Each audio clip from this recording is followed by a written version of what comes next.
Silence has always terrified humanity, because in the absence of words, intentions are exposed, power shifts unseen, and those who speak too quickly reveal their weakness.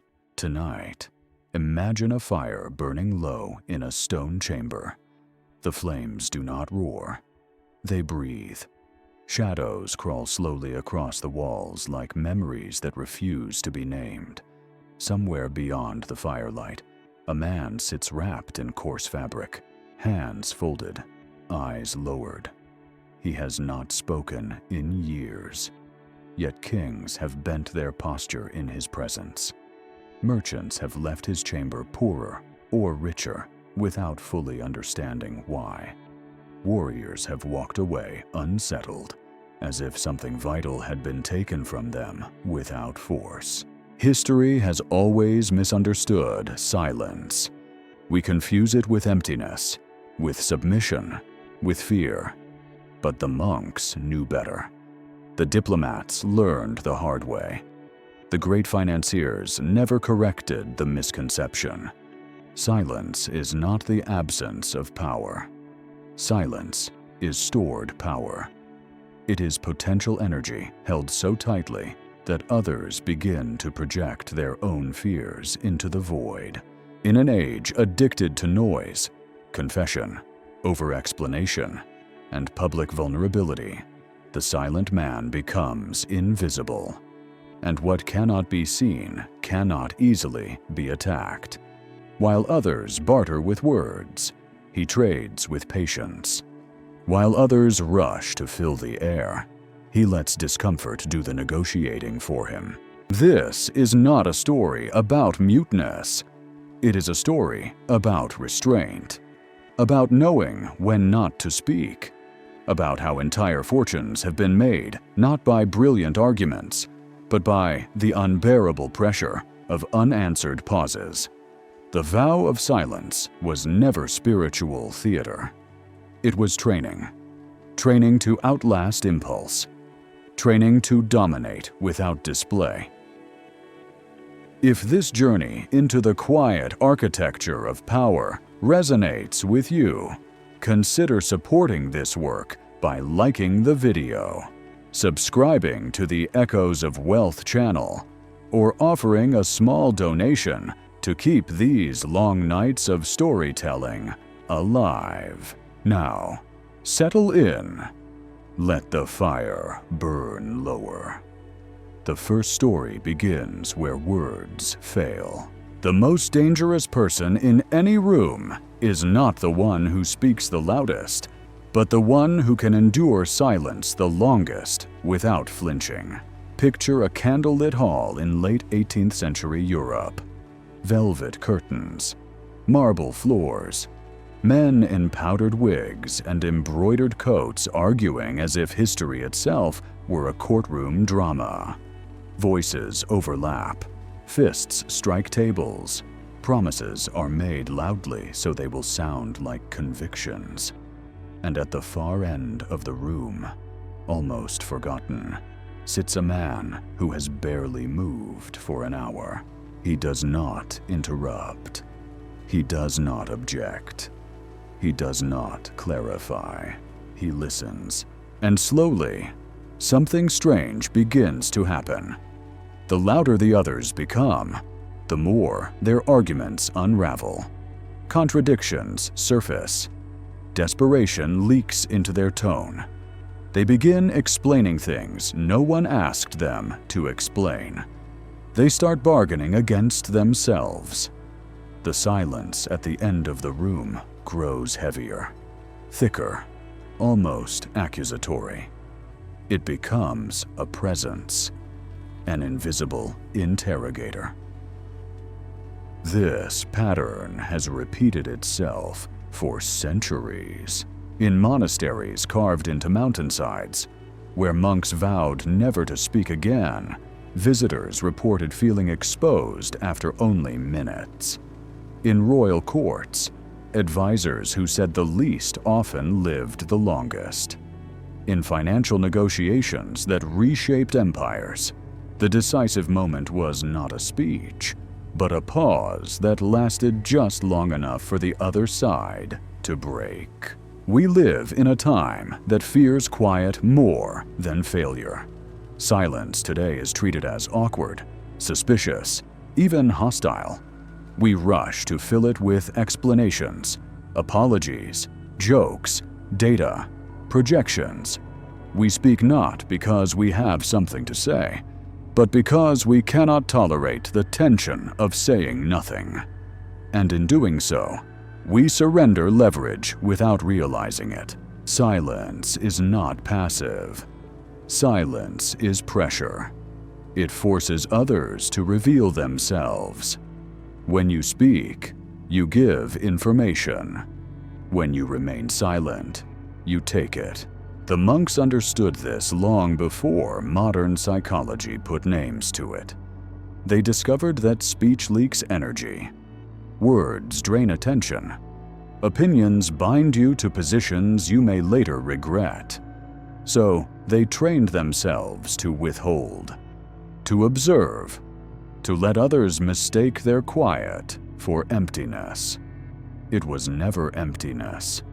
It was storage. In markets, the same law applies. The investor who feels compelled to comment on every fluctuation rarely survives a full cycle. The negotiator who rushes to justify a number weakens it. The employee who explains themselves too much invites scrutiny. Noise creates targets. Silence creates ambiguity. And ambiguity, when mastered, becomes power. This is not a call to withdraw from the world or retreat into mysticism. It is an invitation to relearn an ancient discipline that modern life has deliberately erased. A discipline practiced by monks, strategists, financiers, and rulers who understood that the most valuable resource is not money, nor information, but self-control under pressure. Tonight, we will walk through stone corridors where words were forbidden. We will sit beside men who survived revolutions by saying almost nothing. We will examine fortunes built not on clever speeches, but on the unbearable weight of pauses. And by the end, you may find that the most profitable habit you can cultivate is not what to say, but when to stop speaking. Let the fire burn low. Let the room fall quiet. The lesson begins now. Paris, 1789. The air smells of ink, sweat, and fear. Pamphlets circulate like disease. Every cafe is a tribunal. Every conversation carries the risk of death. Words, once harmless, now condemn. To speak too freely is to invite the guillotine. To speak too cautiously is to invite suspicion. And yet, in this chaos, one man moves calmly from palace to assembly, from republic to empire, untouched. Charles Maurice de Talleyrand Périgord was born into nobility but crippled as a child, his foot twisted, his body unsuited for war.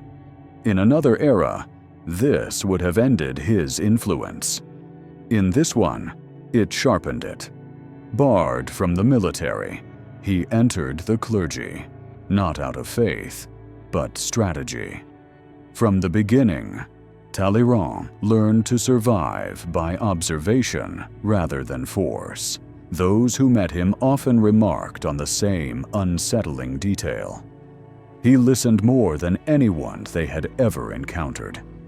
He would let others speak until they revealed not only their positions, but their fears, their ambitions, their limits. His face remained unreadable, almost bored. People mistook this for indifference. It was calculation.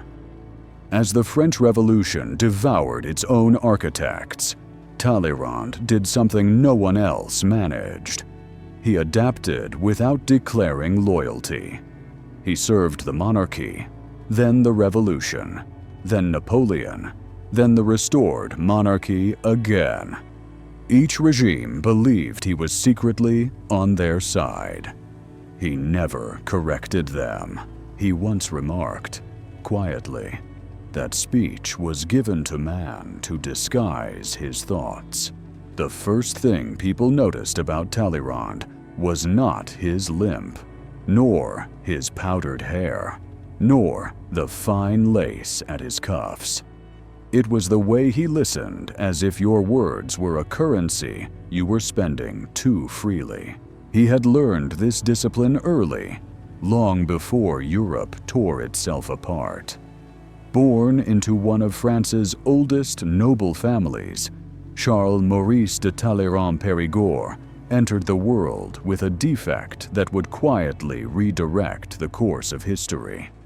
His foot was twisted, fragile, unsuitable for the battlefield.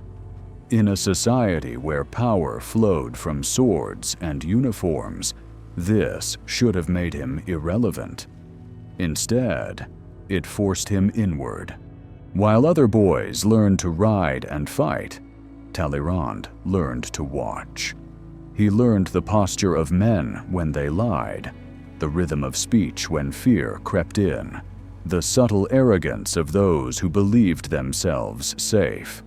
He learned that words were not merely sounds, but leaks. Every sentence revealed something. Every explanation gave away a weakness. His family sent him to the church, believing it a gentle exile. The clergy, however, was not a refuge from power. It was a different architecture of it. Cathedrals replaced fortresses.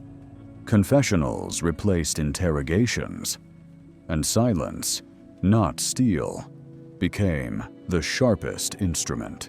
As a young cleric, Talleyrand rarely spoke unless spoken to. When he did, his answers were precise and unadorned. He allowed pauses to stretch. He let discomfort bloom in others. Superiors mistook his restraint for humility. Rivals mistook it for dullness. Both errors would cost them dearly. By the time he became Bishop of Autun, the ground beneath France was already cracking. Hunger stalked the countryside. Ideas moved faster than armies. Pamphlets and speeches inflamed crowds who had never held power before, but suddenly tasted it. In the Estates General, voices rose in competition, each trying to outshout the other, each convinced that volume equaled righteousness. Talleyrand sat among them, calm as a man watching a fire spread through a forest he intended to harvest later. When he spoke, it was never to argue. It was to frame. He would summarize what others had said with unsettling clarity, stripping away their emotional flourishes and exposing the raw implications. People nodded, grateful to be understood. They did not realize they had just surrendered the narrative. As the revolution accelerated, words became dangerous. A careless phrase could be interpreted as treason. Silence, on the other hand, became a shield. Talleyrand cultivated ambiguity like an art form. He attended salons and said little. He listened to Jacobins' rage, to nobles' plot, to generals' boast. Each group believed he sympathized with them. He never denied it. Behind closed doors, rumors followed him like shadows. Some claimed he was faithless, loyal only to himself. Others whispered that he served a higher order of reason, that he understood history's direction before others sensed the wind. Talleyrand did nothing to clarify. He knew that mystery multiplies influence. When the monarchy fell, many who had spoken boldly were dragged into the streets. Their words were read back to them as evidence. Talleyrand's record was clean. There was nothing to quote, nothing to weaponize. Silence had erased his fingerprints. He fled briefly to England, then to America, moving lightly, observing new systems of power forming across the Atlantic. In Philadelphia drawing rooms, he again said little. Americans found him charming, inscrutable. He learned how a republic thought, how merchants spoke differently than nobles, how money spoke when ideology fell silent. When he returned to France, Napoleon was rising like a storm. The general spoke incessantly. He dictated letters, issued proclamations, overwhelmed rooms with his presence. Talleyrand recognized the pattern immediately. Napoleon's greatest strength was also his weakness. He revealed too much. As foreign minister, Talleyrand stood beside the emperor, absorbing the torrent of words without absorbing the risk. He nodded. He paused. He allowed Napoleon to believe his ideas were brilliant. He rarely contradicted him openly. When he did, it was gently, quietly, framed as concern rather than resistance. In negotiations with Austria, Prussia, Russia, Talleyrand perfected his method. He let the other side speak first. Always. He listened as they laid out demands, justifications, threats. Then he waited. Silence stretched across the room like a held breath. Men shifted in their chairs. They began adding concessions, softening positions, filling the void with unnecessary explanations. Only then would Talleyrand respond, often with fewer words than expected. Sometimes a single sentence, sometimes a raised eyebrow. The effect was devastating. His restraint forced others to negotiate against themselves. He once observed, almost casually, that the first person to speak after stating a position loses. This was not etiquette. It was warfare. By the time Napoleon fell, Europe lay exhausted. Kings returned, wary, suspicious. And yet, when the Congress of Vienna convened to redraw the map of the continent, Talleyrand was invited. France had been defeated, humiliated. By logic, it should have been punished. Instead, through patience, silence, and subtle manipulation, Talleyrand secured France a seat among the victors. He let others quarrel. He let alliances fracture under their own noise. He spoke last. And when he did, he spoke as if France had never been beaten at all. This is the first lesson the silent monk teaches us through the life of a diplomat. Power does not rush. Power does not explain itself. Power waits. By the time Europe gathered in Vienna, silence had become Talleyrand's native language. The city was swollen with ambition. Chandeliers burned late into the night. Music spilled from salons where princes, generals, and courtiers pretended this was a celebration rather than an autopsy. Empires had collapsed. Millions were dead. Borders were to be redrawn by men who spoke as if lines on a map could cauterize history's wounds. Most of them talked endlessly. They argued about legitimacy, about divine right, about revenge disguised as justice. They arrived armed with speeches prepared months in advance, convinced that eloquence would secure them territory. They mistook volume for authority, certainty for strength. Talleyrand arrived quietly. France was the defeated aggressor. By every rational calculation, it should have been isolated, punished, humiliated. And yet, from the very first days, something strange occurred. Delegates began seeking Talleyrand's counsel privately. They found his rooms calm, orderly, unhurried. He listened as if he had all the time in the world, because in truth, he did. He never rushed to insert France's demands. He spoke instead about principles, about balance, about the danger of humiliating a fallen nation too thoroughly. He framed his comments as observations, not arguments. Others repeated his words later, believing them their own. This was his genius. He planted ideas without claiming ownership. Silence gave his thoughts room to take root in other minds. When disputes arose between the great powers, Talleyrand did not rush to exploit them. He waited. Austria and Prussia bickered. Russia postured. Britain grew anxious. The room filled with competing fears. Only then did Talleyrand step forward, not as a partisan, but as a mediator. And mediators, paradoxically, hold the greatest leverage. By positioning France as a voice of reason rather than a defeated enemy, he inverted reality. France was no longer on trial. It was indispensable.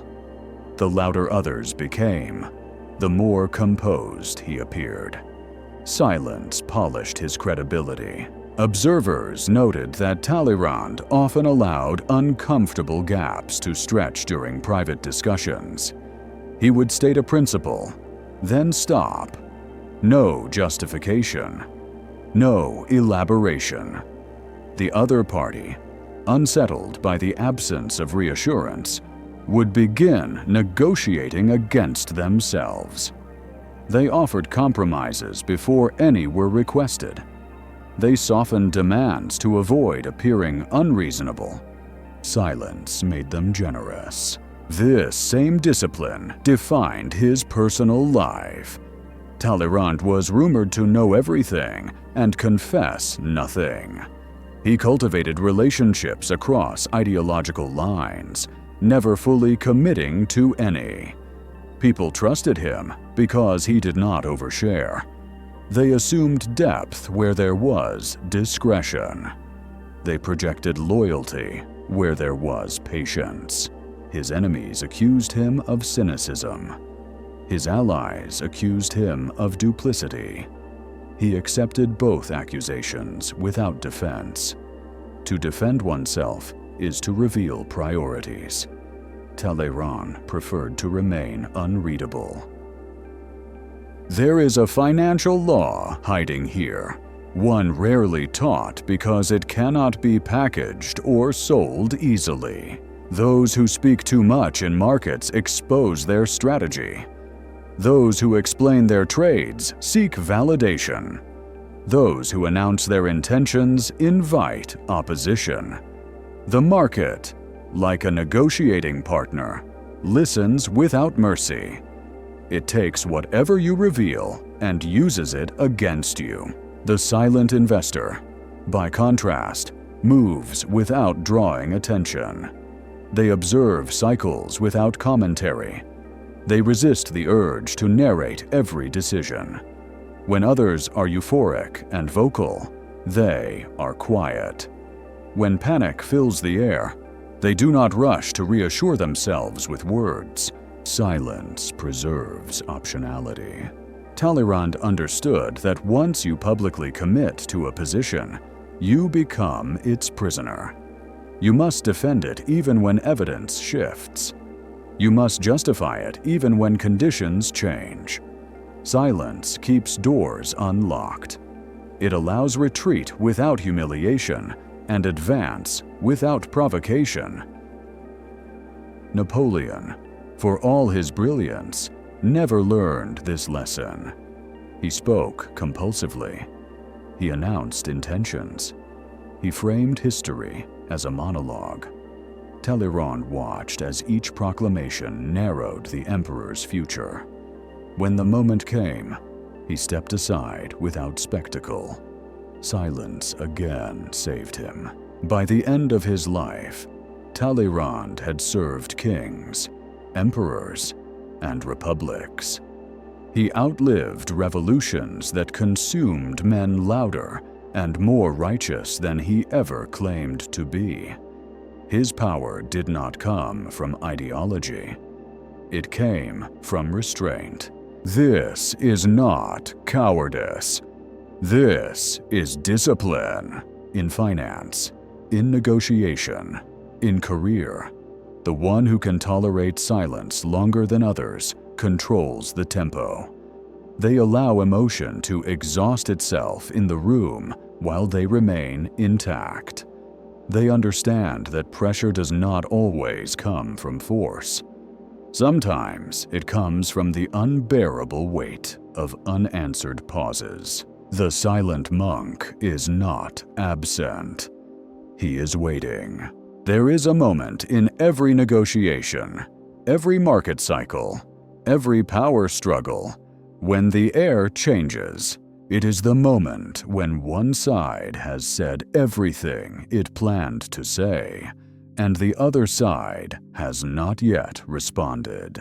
Most people rush to end that moment. They feel exposed. They feel rude.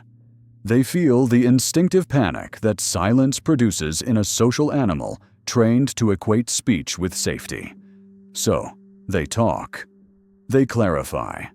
They justify. They retreat before they are even attacked. Talleyrand lived inside that moment. Those who observed him closely noticed something unsettling. When others finished speaking, he did not immediately look up. He would sometimes adjust a cuff, sometimes gaze into the fire, sometimes do nothing at all. The pause was never accidental. It was measured, long enough to make the other person wonder if they had miscalculated, long enough to make them doubt the strength of their position. Then, and only then, he would speak. Often, what he said was almost disappointingly simple. A short sentence, a quiet question, a mild expression of concern, never a defense, never a counterattack. And yet, the effect was disproportionate.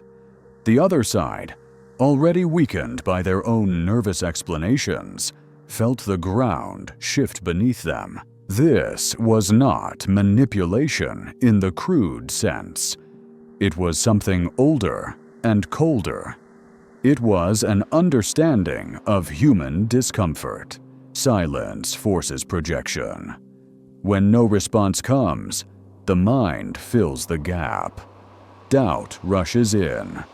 People assume resistance where none has been expressed. They imagine objections that have not been voiced. And in trying to preempt those imagined objections, they concede real ground. This is why silence is so powerful in finance. Markets punish those who cannot sit with uncertainty. The investor who needs constant confirmation, constant commentary, constant reassurance will trade too often. They will react to noise. They will mistake movement for meaning. Talleyrand would have recognized them immediately. He understood that information does not arrive evenly. It clusters. It hides. It reveals itself slowly. Those who rush to act before clarity emerges often act against themselves. Silence buys time. Time buys perspective. Perspective buys survival. There is an old rumor about Talleyrand that circulates among historians, never fully confirmed, but too consistent to dismiss. It is said that during particularly tense negotiations, He would deliberately schedule meetings late at night when fatigue weakened impulse control. He would let the other party speak at length, draining themselves emotionally. Then he would fall silent. The longer the silence lasted, the more the other party spoke. They revealed fears they had not intended to reveal. They disclosed pressures from their own courts. They hinted at limits they pretended did not exist. Talleyrand took mental notes. He said almost nothing. The next day, negotiations resumed, and somehow, miraculously, France's position improved. This same pattern plays out in modern salary negotiations, in business acquisitions, in private investment deals. The person who names a number and then rushes to justify it weakens it. The person who speaks after stating a position forfeits leverage. Silence, when disciplined, creates gravity. It pulls the other side toward you. But there is a deeper layer to this lesson, one that goes beyond tactics. Talleyrand was not merely silent in conversation. He was silent in identity. He did not announce who he was loyal to. He did not declare what he believed history should become. He understood that rigid identity is another form of speech. It commits you publicly. It limits your future. Many men died because they spoke their convictions too loudly at the wrong time. Talleyrand survived because he understood that history is not impressed by sincerity. It rewards adaptability. In financial life, this matters more than most are willing to admit. Investors who fall in love with narratives speak passionately about them. They defend them publicly. They attach ego to positions. When reality changes, they cannot exit quietly. They hold too long. They lose not only money, but face. The silent investor exits without announcement. They do not explain themselves to strangers. They do not need applause for their discipline. They move capital the way Talleyrand moved alliances, quietly, incrementally, without emotional display. Silence is also a filter. It repels opportunists and attracts seriousness. Those who need validation will grow uncomfortable and leave. Those who can tolerate ambiguity will stay. This is why powerful people often say less as they rise. They have learned that every word becomes a liability. Every statement creates expectations. Silence keeps options open. By the end of his life, Talleyrand was asked how he managed to serve so many regimes without being destroyed by any of them. He smiled faintly and offered no real answer. He did not need to. His life was the answer. The silent monk does not dominate by force. He dominates by endurance, by letting others exhaust themselves in the noise while he remains intact, watching, waiting, accumulating leverage that cannot be seen until it is too late. As age bent his frame further and the revolutions of Europe slowed into memory, Talleyrand's silence deepened rather than softened. It was no longer merely tactical. It had become instinctive, almost monastic. Those who visited him in his later years remarked that conversations felt different in his presence, as if words lost their urgency, as if time itself slowed down. He had outlived certainty. Younger men still arrived eager to impress him. They brought theories, manifestos, forecasts of how Europe would rise or fall again. They spoke quickly, afraid of wasting the attention of a man whose name still carried weight. Talleyrand listened, head slightly inclined, eyes half-lidded. When they finished, he would sometimes offer nothing more than a polite nod. Sometimes a single, devastating question that dismantled an entire argument. Sometimes nothing at all. Silence, again, did the work. There is a subtle cruelty in silence that few acknowledge. It does not attack. It does not contradict. It simply refuses to validate. And for people whose identity is tied to being heard, this refusal is unbearable. They reveal themselves further, trying to earn a response. Talleyrand understood this long before psychology named it. He understood that power does not need to assert itself. It only needs to remain unmoved. This lesson is especially difficult in financial life, where constant commentary masquerades as intelligence. News cycles demand reactions. Markets reward the illusion of activity. Silence is framed as ignorance or indecision. But in truth, silence is often the most informed position available. Consider the investor who feels compelled to explain every holding. They narrate their strategy publicly. They defend it online. They argue with strangers. Each explanation tightens the psychological knot. When the position weakens, they cannot exit without contradicting themselves. Their words become chains. Talleyrand would have recognized the trap instantly. He never explained his long-term intentions because long-term intentions should not be explained. They should be adjusted quietly as conditions change. Speech freezes strategy.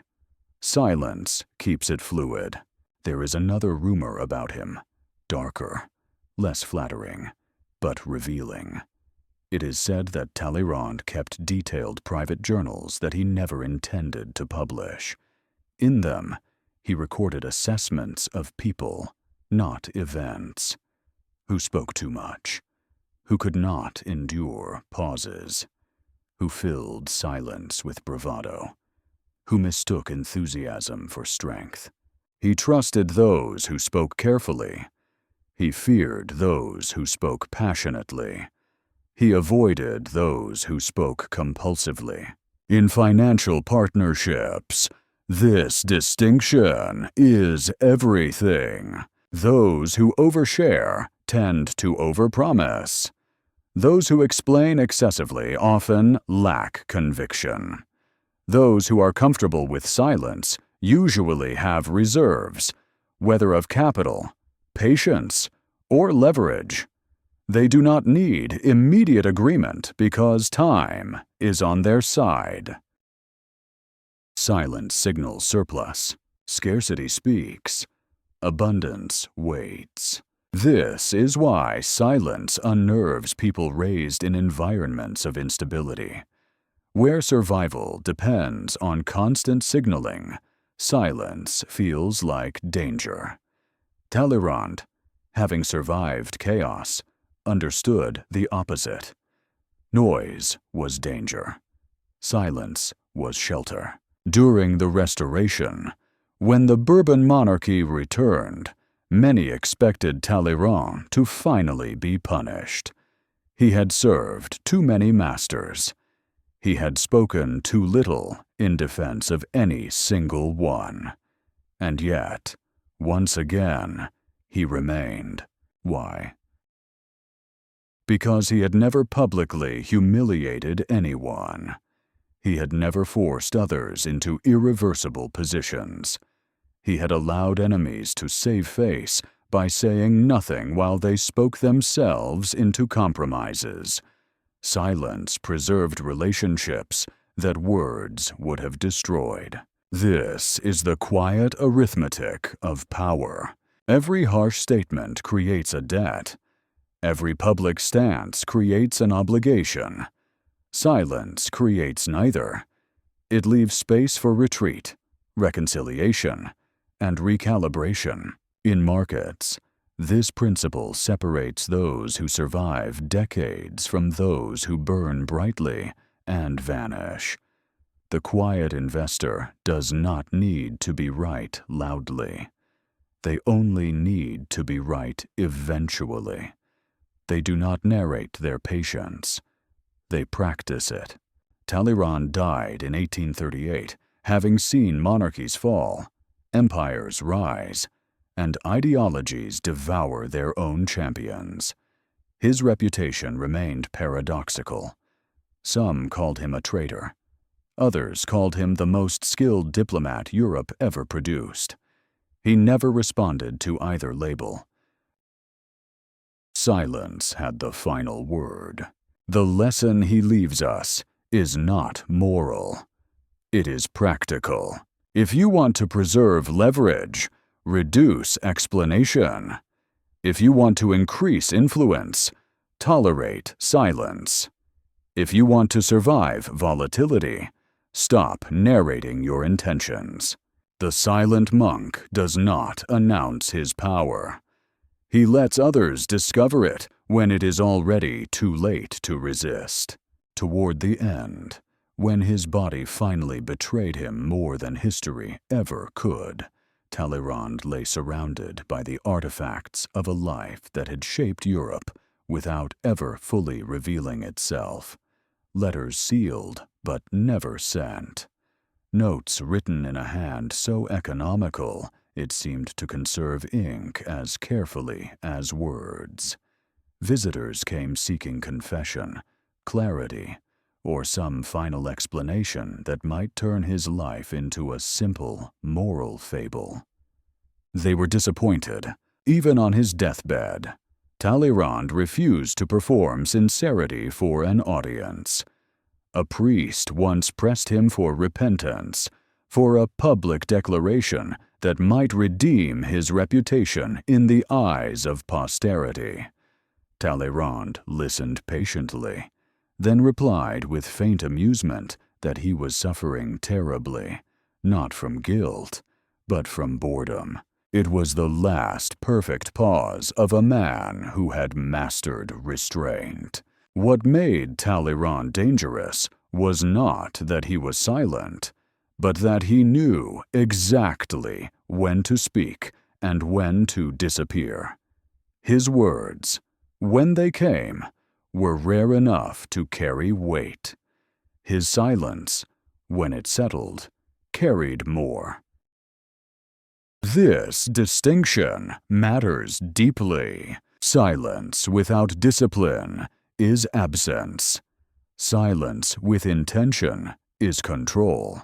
Many mistake quietness for weakness because they cannot imagine strength that does not announce itself. But in finance, as in diplomacy, the strongest positions are often invisible. The largest fortunes are not built by those who need to convince others they are winning. They are built by those who can endure long periods of being misunderstood. The investor who waits while others boast.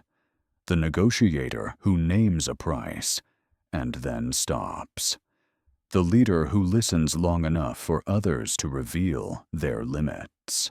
These are not passive acts. They are expensive disciplines. They require emotional capital, patience, and an ability to tolerate discomfort without reacting. Talleyrand paid that price daily. He absorbed insults without reply. He allowed rumors to circulate unchecked. He let enemies believe he was compromised, weak, or irrelevant. Every false assumption made about him became leverage he could later use. In modern life, this is perhaps the hardest lesson of all. We are trained to correct misunderstandings immediately, to clarify, defend, explain, to control our narrative aggressively, fearing that silence will allow others to define us. And yet, Talleyrand's life suggests the opposite. The more you explain yourself, the more predictable you become. The less you explain, the more space others leave around you. Silence creates uncertainty. Uncertainty creates caution. Caution creates leverage. In markets, this is why quiet accumulators outperform loud speculators. In careers, this is why those who speak carefully rise further than those who speak often. In negotiations, this is why the one who can wait controls the frame. Talleyrand never confused attention with power.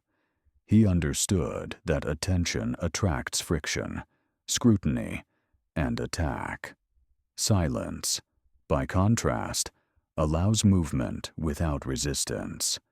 It lets you reposition before anyone notices you have moved. This does not mean retreating from the world. It means choosing when to enter it. The silent monk does not reject speech. He respects it too much to waste it. When he speaks, others listen because they know it is not habitual. When he is silent, others speak because they cannot bear the void. And in that imbalance, power quietly shifts. Talleyrand's life ends here, but the law he embodied does not. Silence is not emptiness. Silence is storage. Silence is the space where leverage accumulates unseen. And as we leave him behind, limping softly out of history without ever explaining himself, we carry the first discipline of the silent monk forward with us.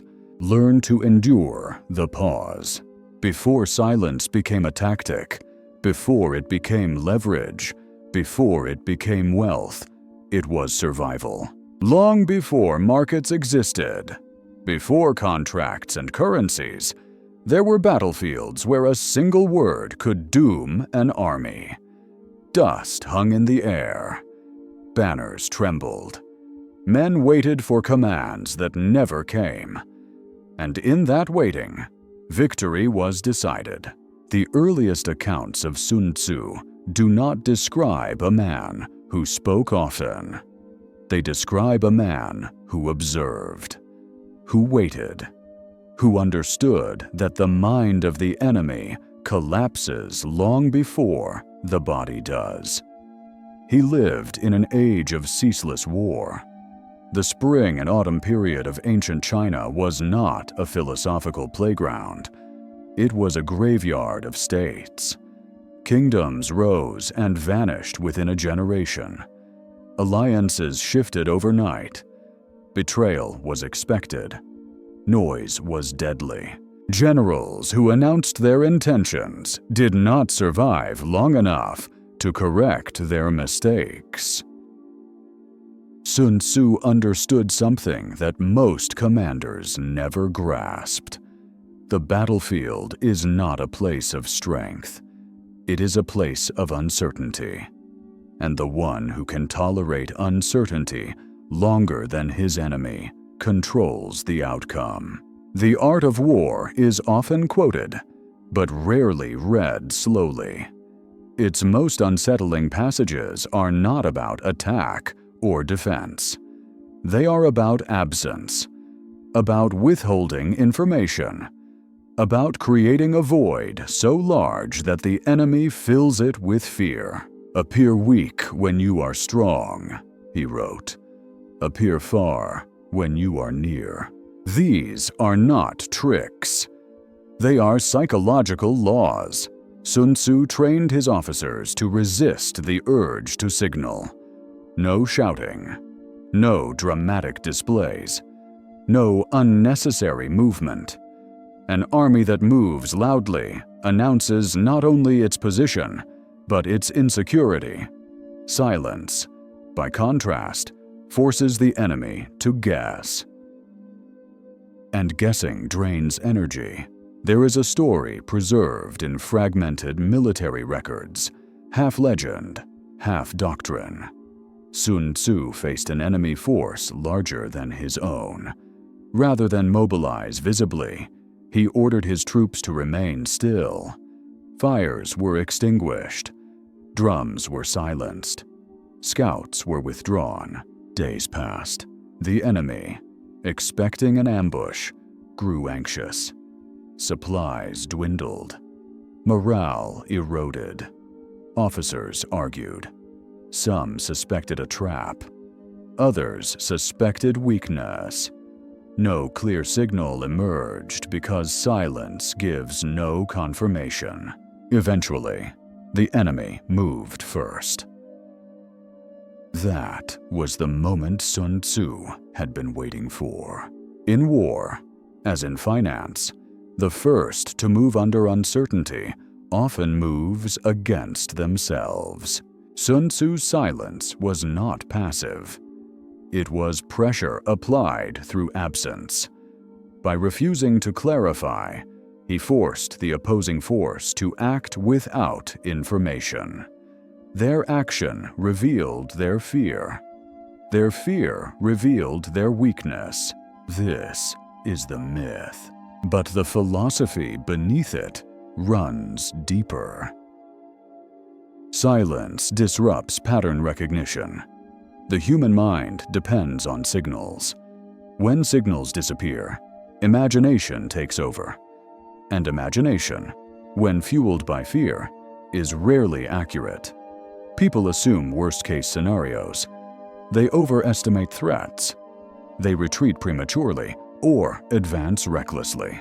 Sun Tzu weaponized this.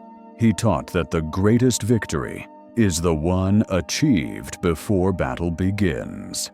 Silence accelerates that victory by collapsing the enemy's internal cohesion. A disorganized mind cannot coordinate a disciplined force. This principle survives intact in modern financial life. Markets are not rational arenas. They are emotional battlegrounds where uncertainty does more damage than loss. Investors panic not because prices fall, but because they do not know why. Silence amplifies that panic. This is why central banks choose their words with surgical precision.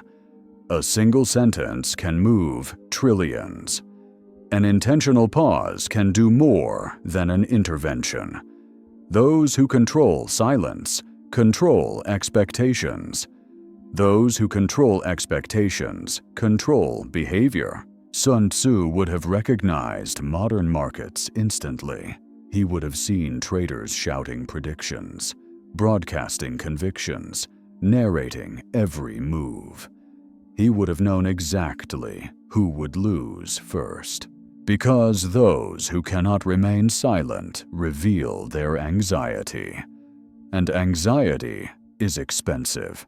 In finance, as in war, patience is not waiting. It is positioning. The silent general does not need to attack aggressively.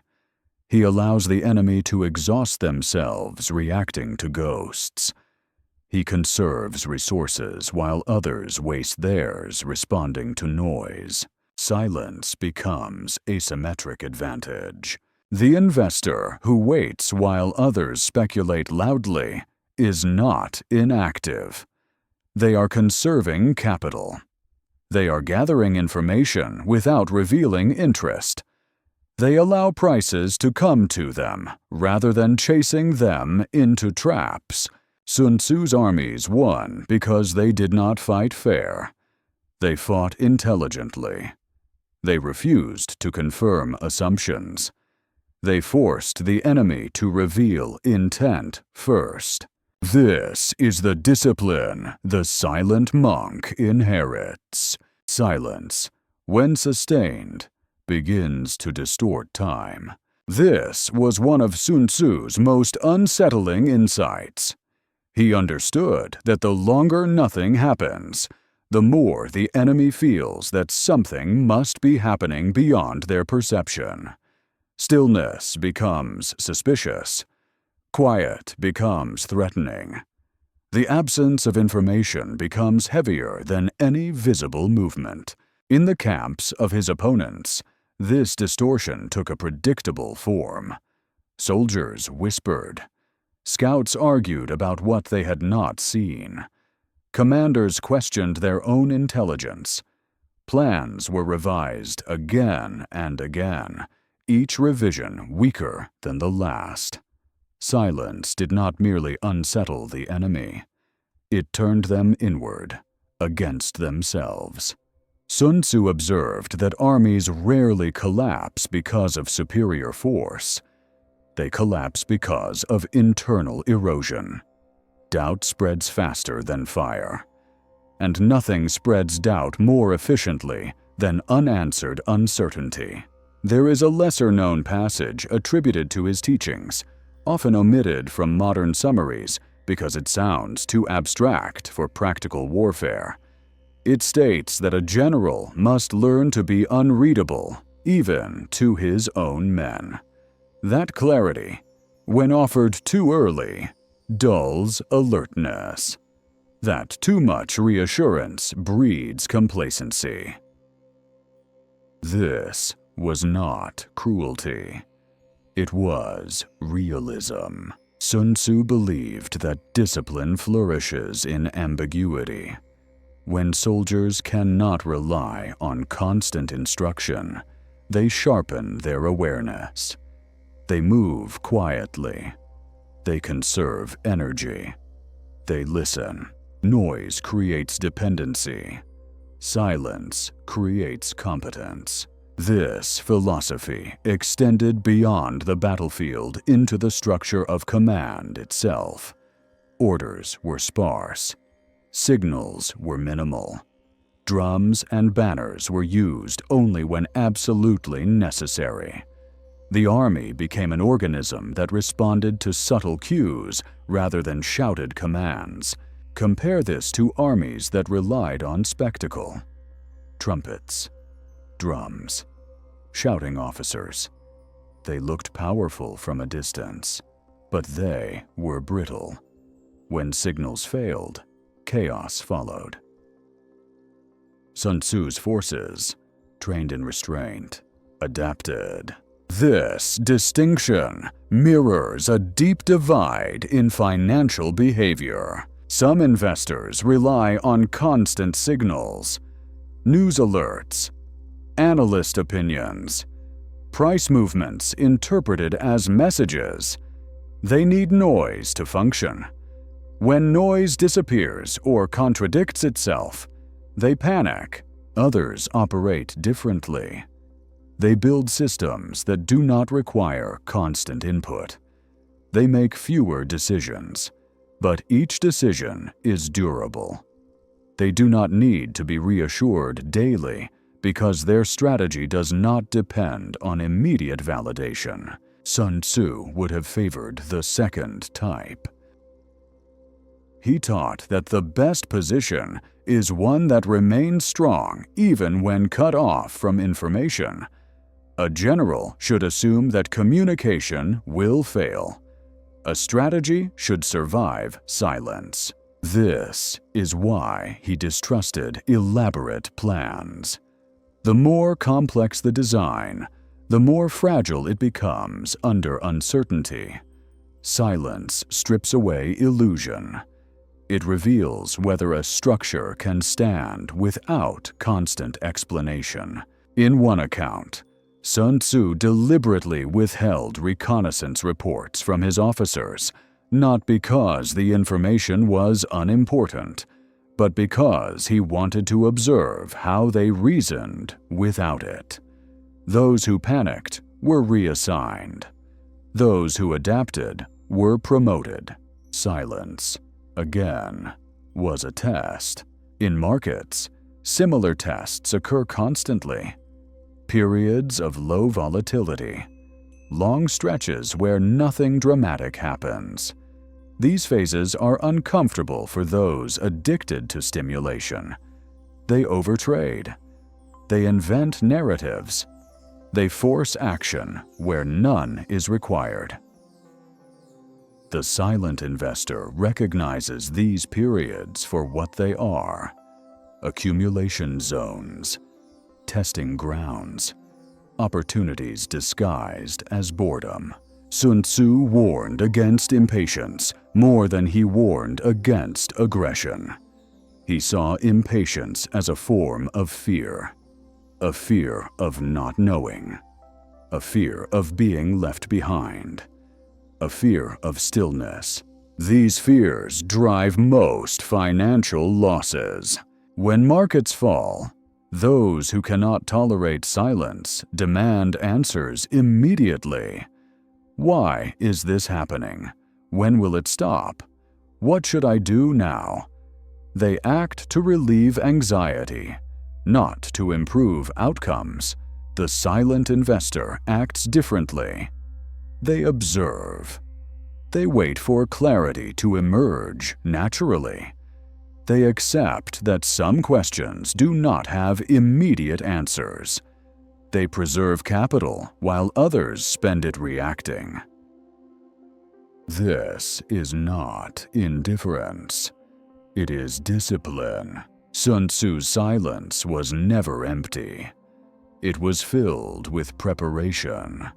Logistics were secured. Escape routes were mapped. Contingencies were planned quietly.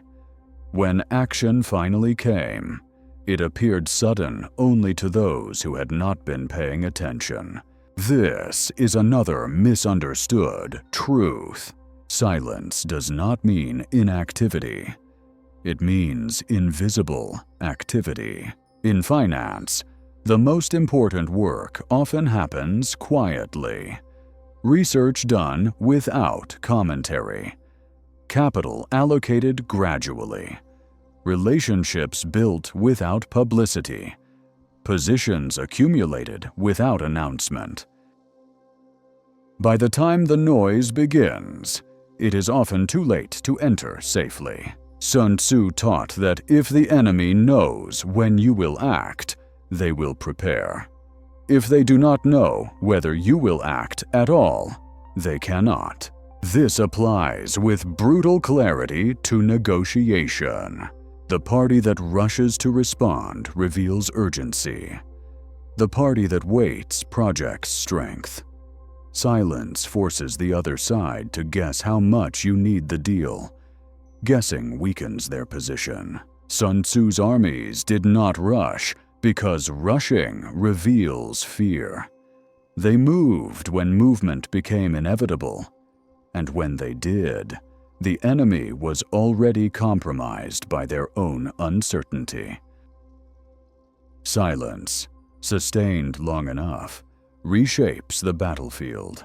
There is a final layer to Sun Tzu's silence, one that transforms it from strategy into philosophy. He did not merely use silence to confuse enemies. He used it to govern himself. Sun Tzu believed that the greatest threat to any general was not the opposing army, but his own impulses. Anger, pride, the desire to prove strength, the hunger for recognition.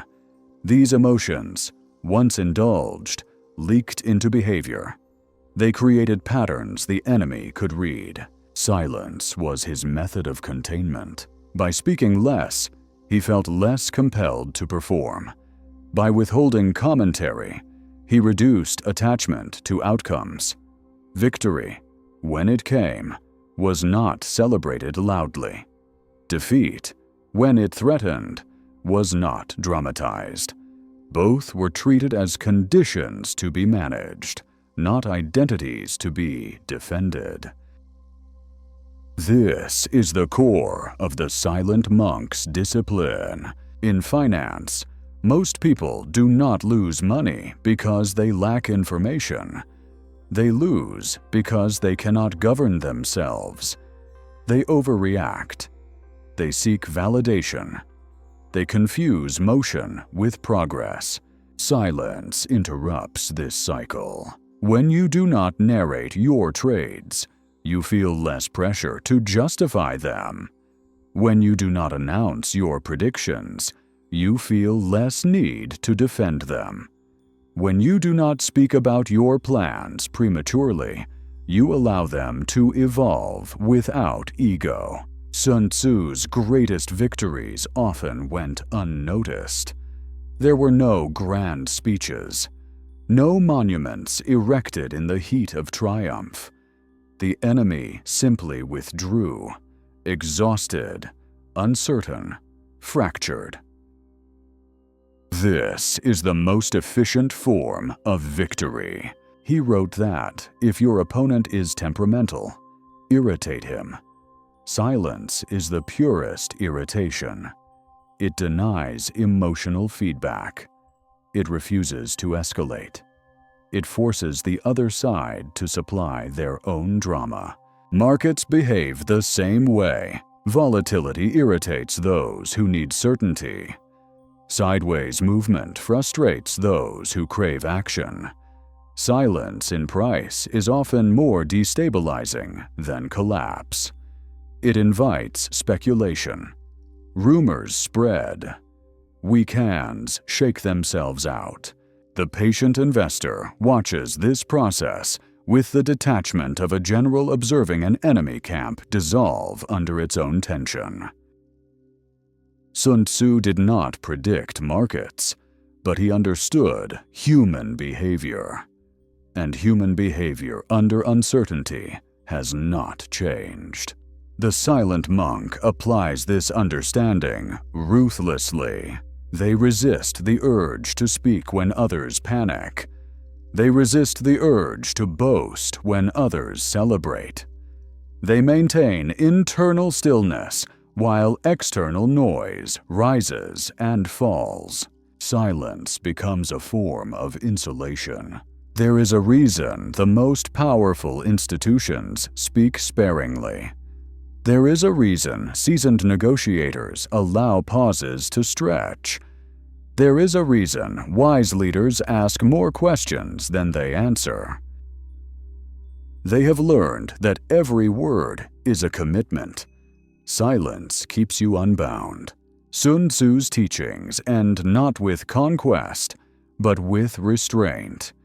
He believed that the best general was one whose presence was barely noticed, one who did not need to dominate the narrative because he controlled the conditions beneath it.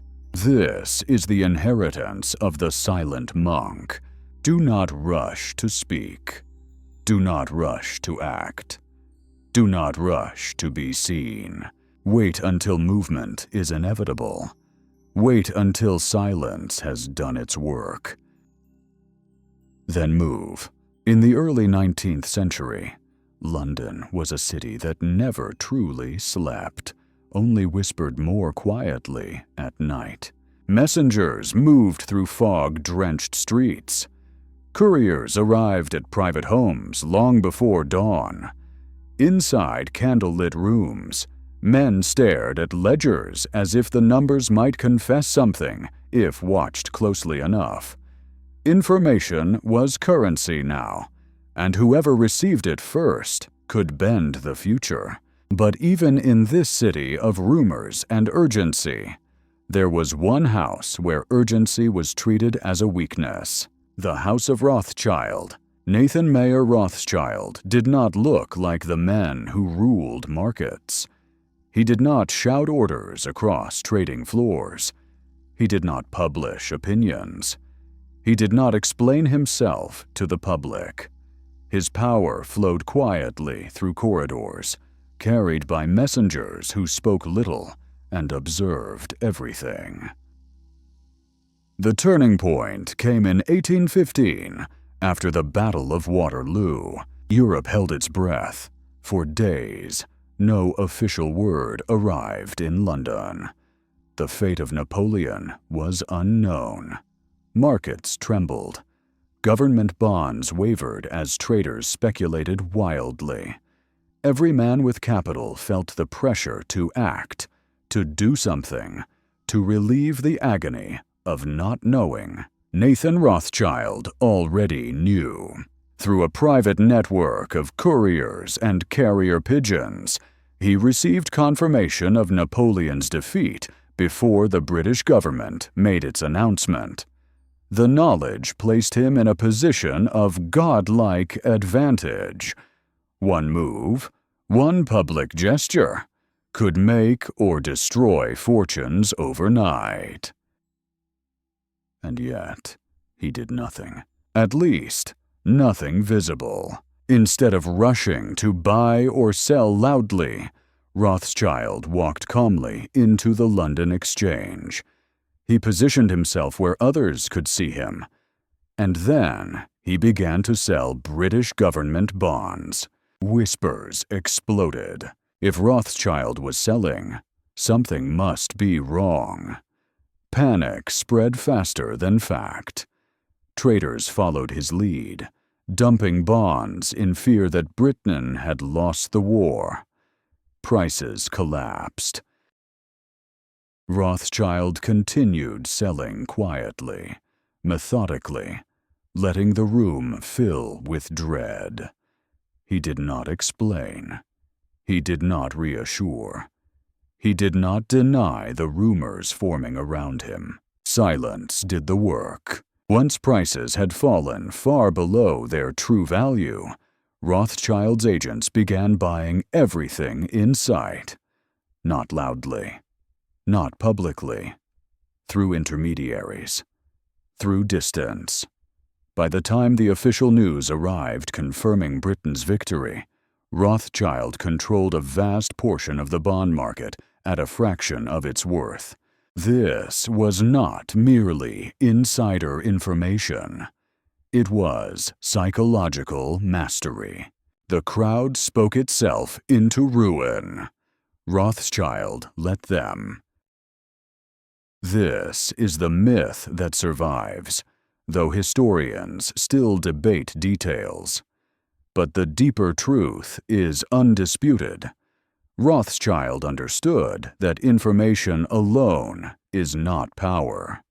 Timing, restraint, and silence transform information into dominance. He understood something Talleyrand and Sun Tzu had already mastered. The first person to speak reveals their position. The one who waits forces others to reveal theirs. Rothschild never announced confidence. He let fear announce itself. He also understood that markets are not moved by facts, but by reactions to facts. By acting silently, he allowed others to project meaning onto his behavior. They assumed urgency where there was patience. They assumed danger where there was opportunity. Silence again became a mirror. In negotiations, Rothschild applied the same principle. When governments sought loans, his representatives would state terms briefly, then fall silent. Ministers, uncomfortable with the pause, would begin explaining political pressures, budget constraints, future tax plans. They revealed their desperation without being asked. By the time negotiations concluded, Rothschild knew more about the borrower than the borrower knew about him. This is the silent monk in financial form. He does not persuade. He allows others to persuade themselves. He does not argue for value. He waits for others to discount it out of fear. Silence magnifies asymmetry. In modern markets, this lesson is almost unbearable. We are trained to comment, to react, to publish opinions constantly. Silence feels like irrelevance. But Rothschild's fortune was built precisely on the ability to remain unreadable while others exposed themselves. He did not need applause. He needed patience. The investor who speaks last often speaks from strength. The investor who speaks first often speaks from anxiety. Rothschild never filled silence. He harvested it. What made Nathan Rothschild truly formidable was not the speed of his information, but his refusal to rush its expression. Most men, when given an advantage, feel compelled to display it. They want recognition. They want confirmation that they are ahead. Rothschild resisted this impulse with almost unnatural discipline. He understood that the moment you signal certainty, you give others something to anchor against.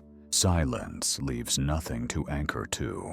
After Waterloo, Rothschild's reputation spread quietly through Europe's financial corridors. Governments did not trust him because he was loud or charismatic.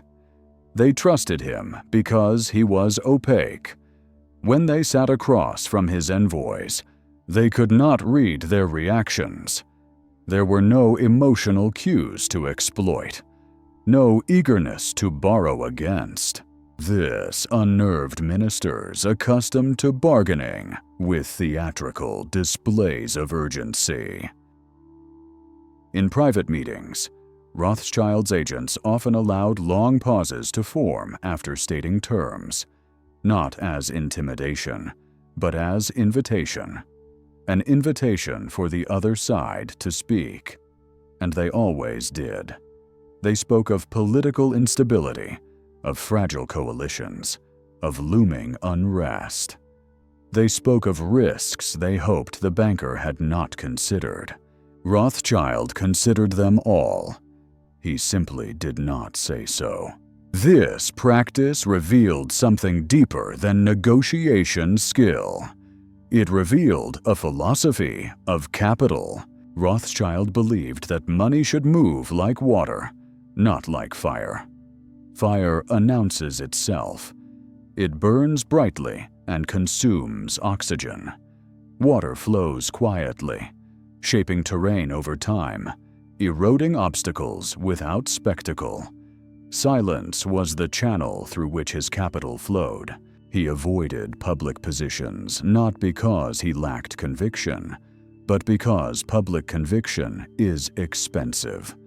It binds you to narratives that markets eventually punish. By remaining silent, Rothschild allowed himself to reverse, adjust, and retreat without drama. This flexibility was priceless. There is an account from a Prussian official who described negotiating with the Rothschilds as deeply unsettling. He wrote that they never appeared pleased, never appeared disappointed. They listened as if they were measuring something invisible. The official left the meeting unsure whether he had secured favorable terms or revealed too much. He had revealed too much. This is the philosophical heart of silence in finance. Markets reward those who extract information without giving it away. Every word you speak in a negotiation is data. Every opinion you publish is a signal. Silence starves the other side while feeding you. Modern investors often invert this dynamic. They broadcast strategies. They seek validation. They explain positions publicly. In doing so, they train themselves to act consistently with their past statements rather than current reality. Their own words become constraints. Rothschild avoided this trap entirely. He also understood that silence protects against envy. Loud wealth attracts attention. Attention attracts interference. Quiet wealth compounds without resistance. By keeping operations discreet, Rothschild avoided becoming a target long before legal protections existed. Silence was not just leverage. It was armor. This is why the most enduring fortunes are rarely the most visible. They move beneath headlines. They avoid social theater. They let others compete for attention while they compete for position. Rothschild's legacy is often reduced to cleverness or cunning. This misses the point. His true advantage was emotional neutrality. He did not need markets to confirm his intelligence. He did not need others to know he was right. He let results speak when silence had finished its work. In finance, as in life, the ability to wait without reassurance is rare. It is also disproportionately rewarded.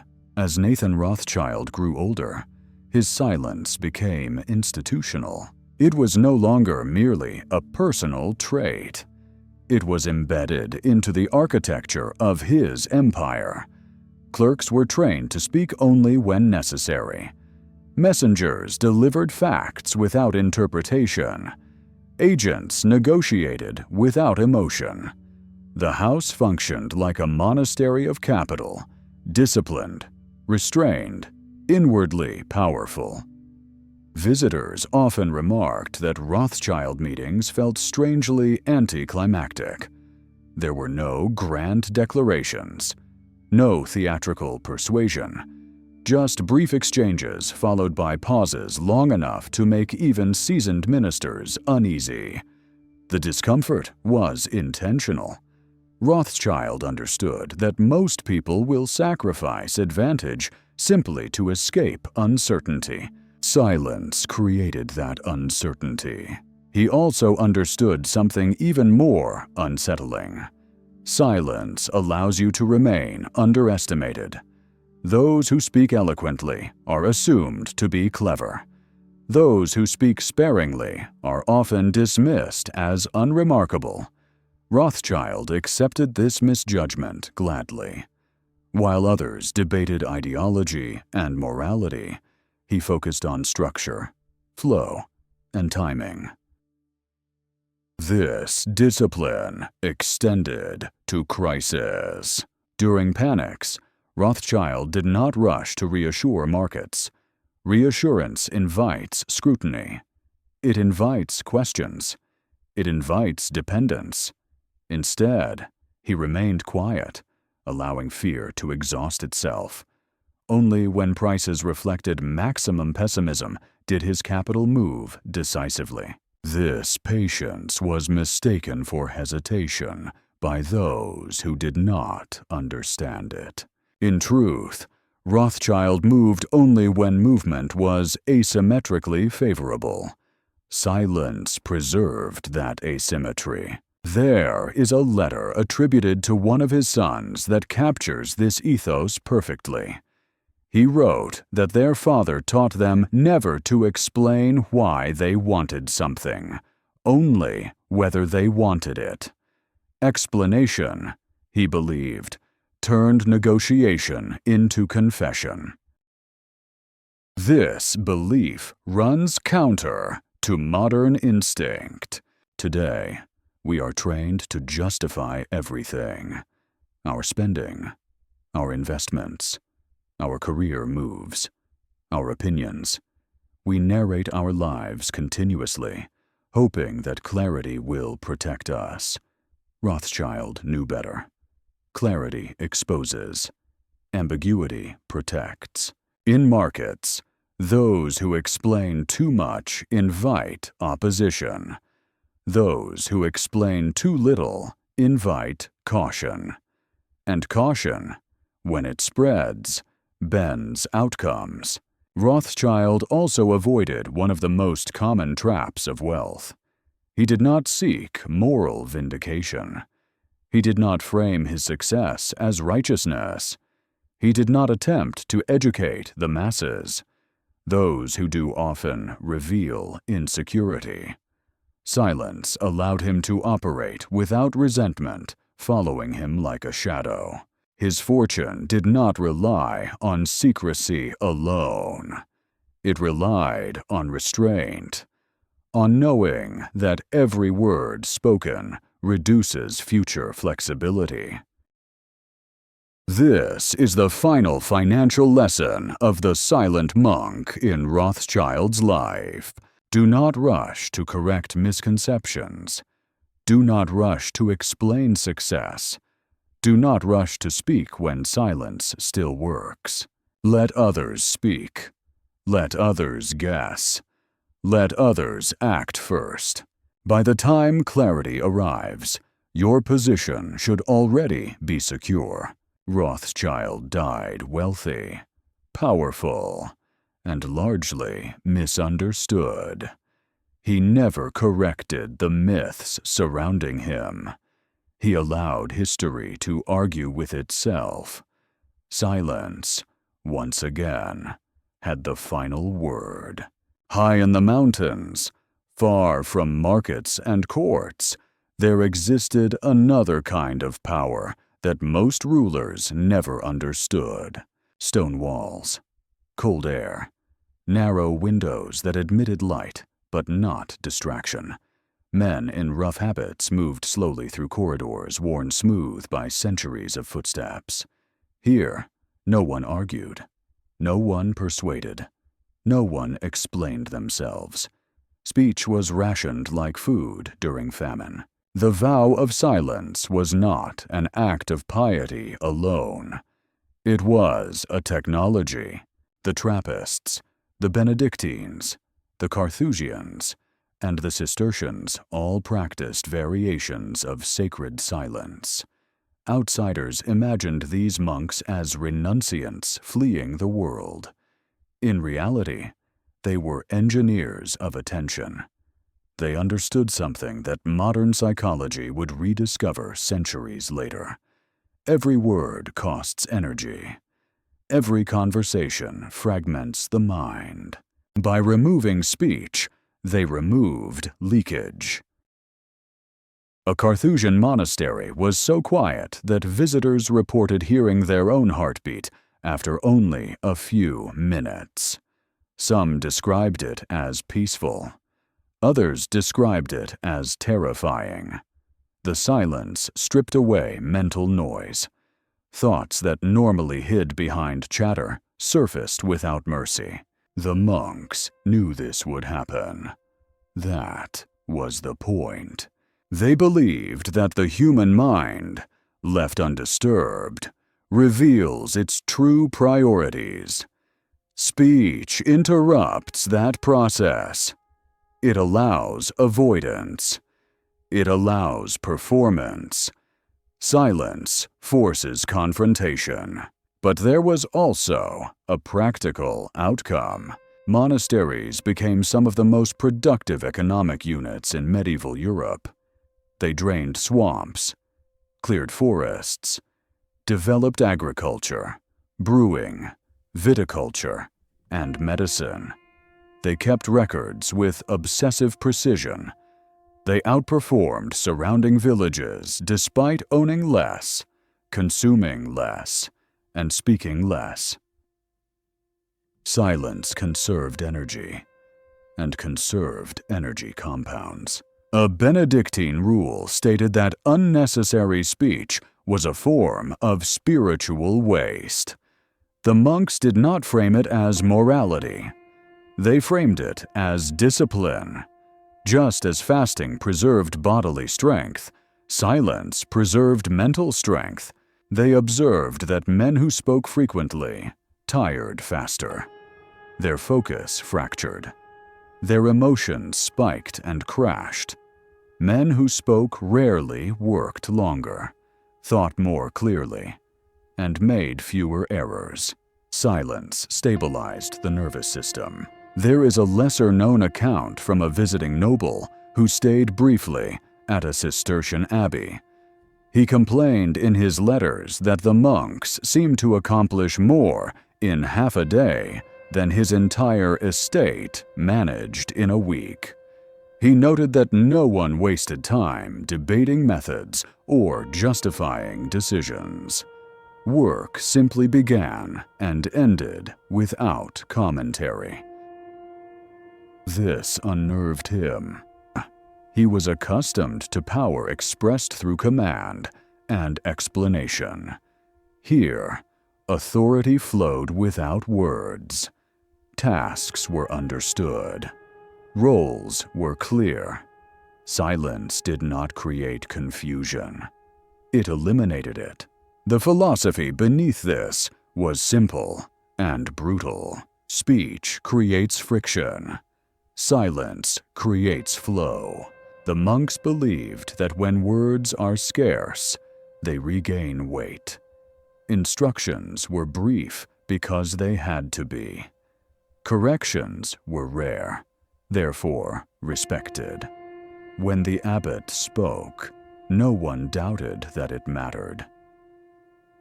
Compare this to modern organizations drowning in meetings, emails, and explanations. Noise replaces clarity. Urgency replaces effectiveness. Energy is spent signaling effort rather than producing results. The monks avoided this trap by design. They did not debate endlessly. They observed. They tested. They adjusted quietly. Their silence was not emptiness. It was bandwidth. This is where the financial lesson begins to emerge. In modern life, attention is capital. Focus is liquidity. Every unnecessary conversation is a withdrawal. Every explanation is an expense. By the end of the day, most people are mentally insolvent not because they worked too hard, but because they leaked too much. The monks structured their lives to minimize leakage. No gossip. No self-promotion. No reactive speech. This preserved cognitive surplus. That surplus was invested into craft, land, systems, and long-term resilience.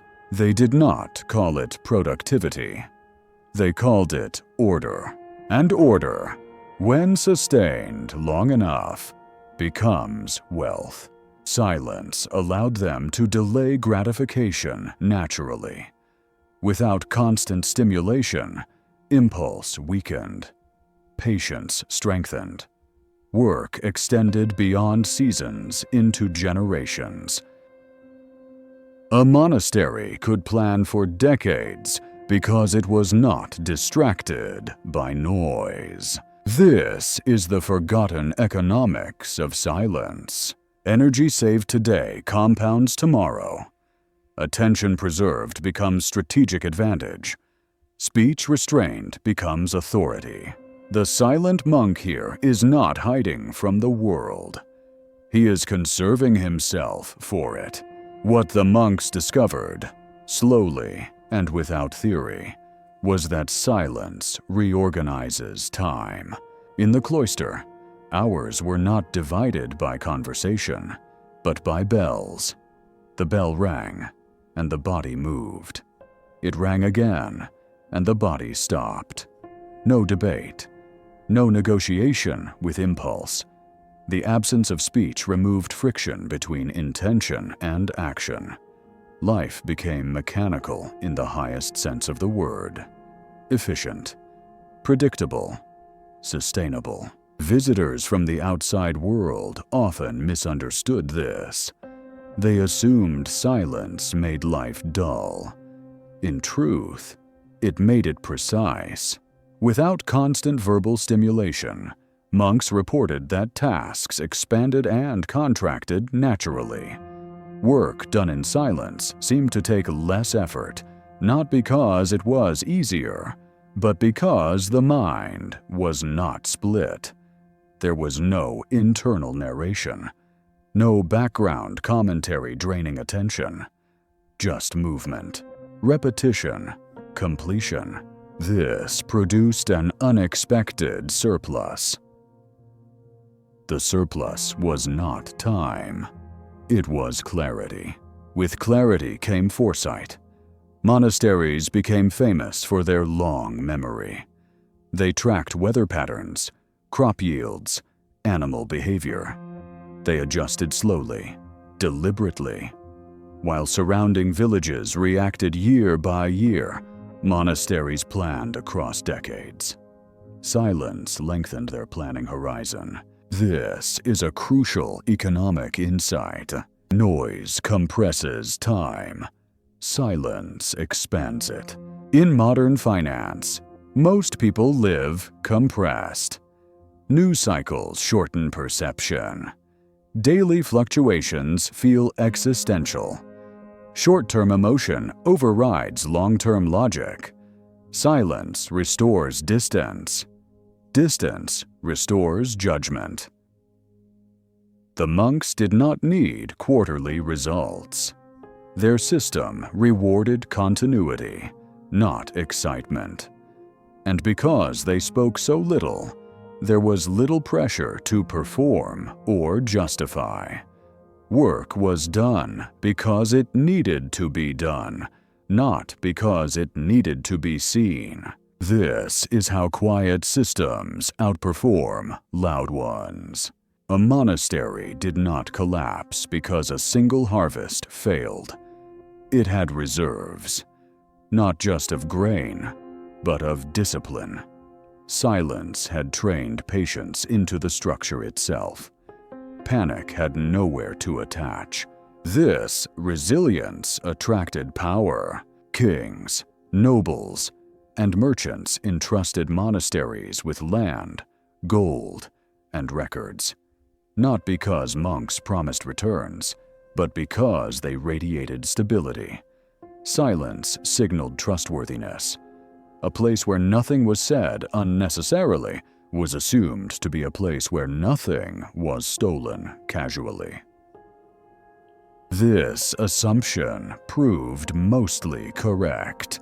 The monks were not saints. They were human. But their environment made misconduct harder. Silence removed many of the pathways through which corruption spreads. There were fewer alliances whispered into existence, fewer favors negotiated verbally, less opportunity for manipulation. Speechless systems are harder to exploit. This principle applies brutally to finance. The more complex and talkative a system becomes, the more openings it creates for abuse. Complexity loves noise.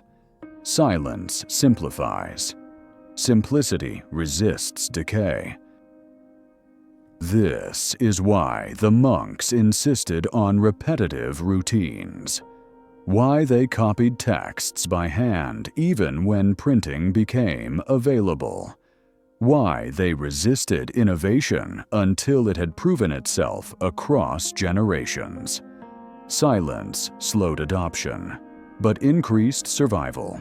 They paid for patience once and collected dividends for centuries. There is an old saying attributed to a Benedictine abbot, rarely quoted because it sounds too severe for modern ears.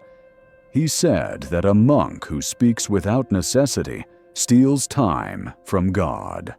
Stripped of theology, the statement becomes economic.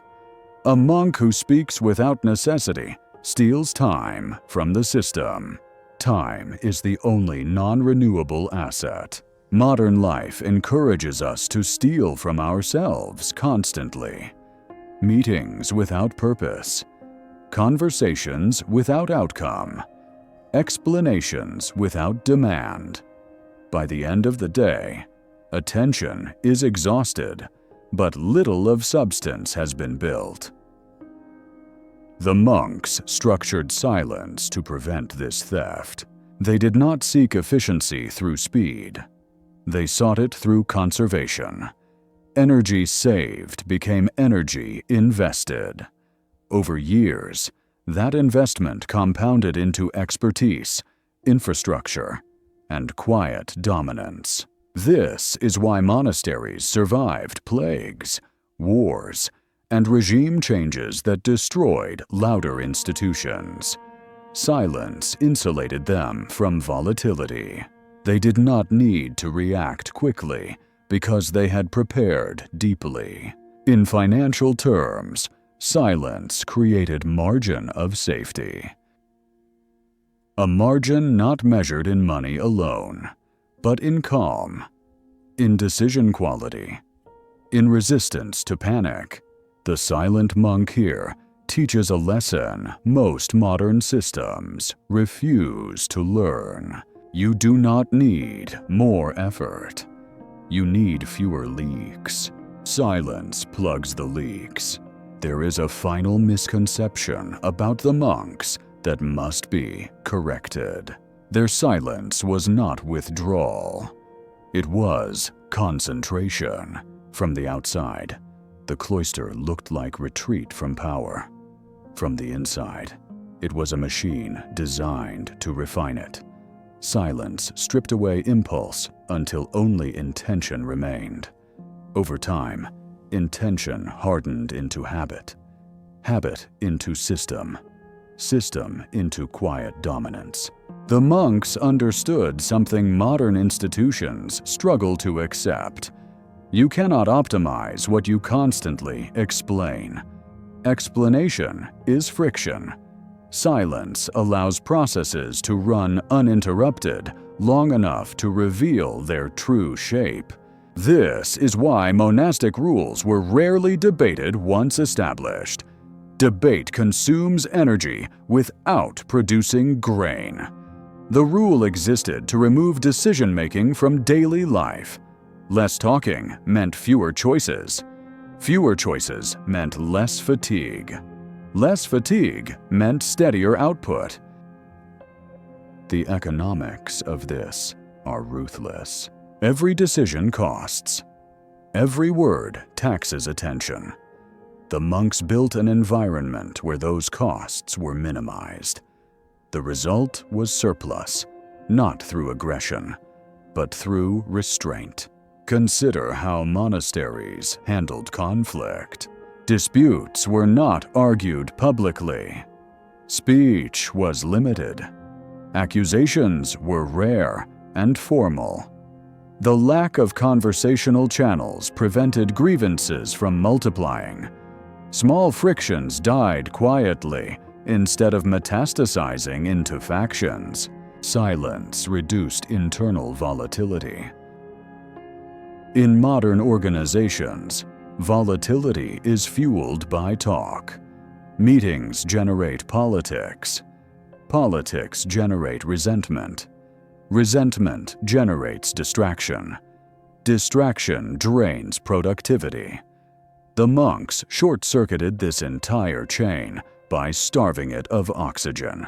Silence was governance. This governance extended into their financial behavior. Monasteries avoided speculative ventures. They favored steady yield over excitement. Land, mills, vineyards, assets that rewarded patience. Silence aligned perfectly with these choices. A life without constant stimulation does not crave risky returns. This is an uncomfortable truth. Most financial recklessness is psychological, not analytical. It arises from boredom, envy, and the need for stimulation. Silence weakens all three. It lowers the appetite for risk by lowering the appetite for noise. The monks did not chase wealth because their environment did not train them to crave it. They accumulated stability instead. Over time, stability becomes wealth by another name. Their ledgers reflected this mentality. Entries were sparse. Language was minimal. No flourish. No justification. Just facts. Grain in, grain out. Land acquired. Land improved. Silence extended even to record-keeping. This restraint protected them from self-deception. There was no narrative to defend, only reality to observe. In finance, narrative is the most dangerous asset. It convinces you to hold when you should exit and to enter when you should wait. Silence starves narrative. It forces confrontation with numbers unadorned. The silent monk does not ask how an investment feels. He asks whether it endures. Monasteries endured because they were built for long-time horizons. Their silence trained them to think in generations rather than quarters. Decisions were weighed slowly because speech was scarce.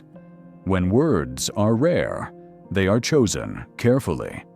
Careful words produce careful action.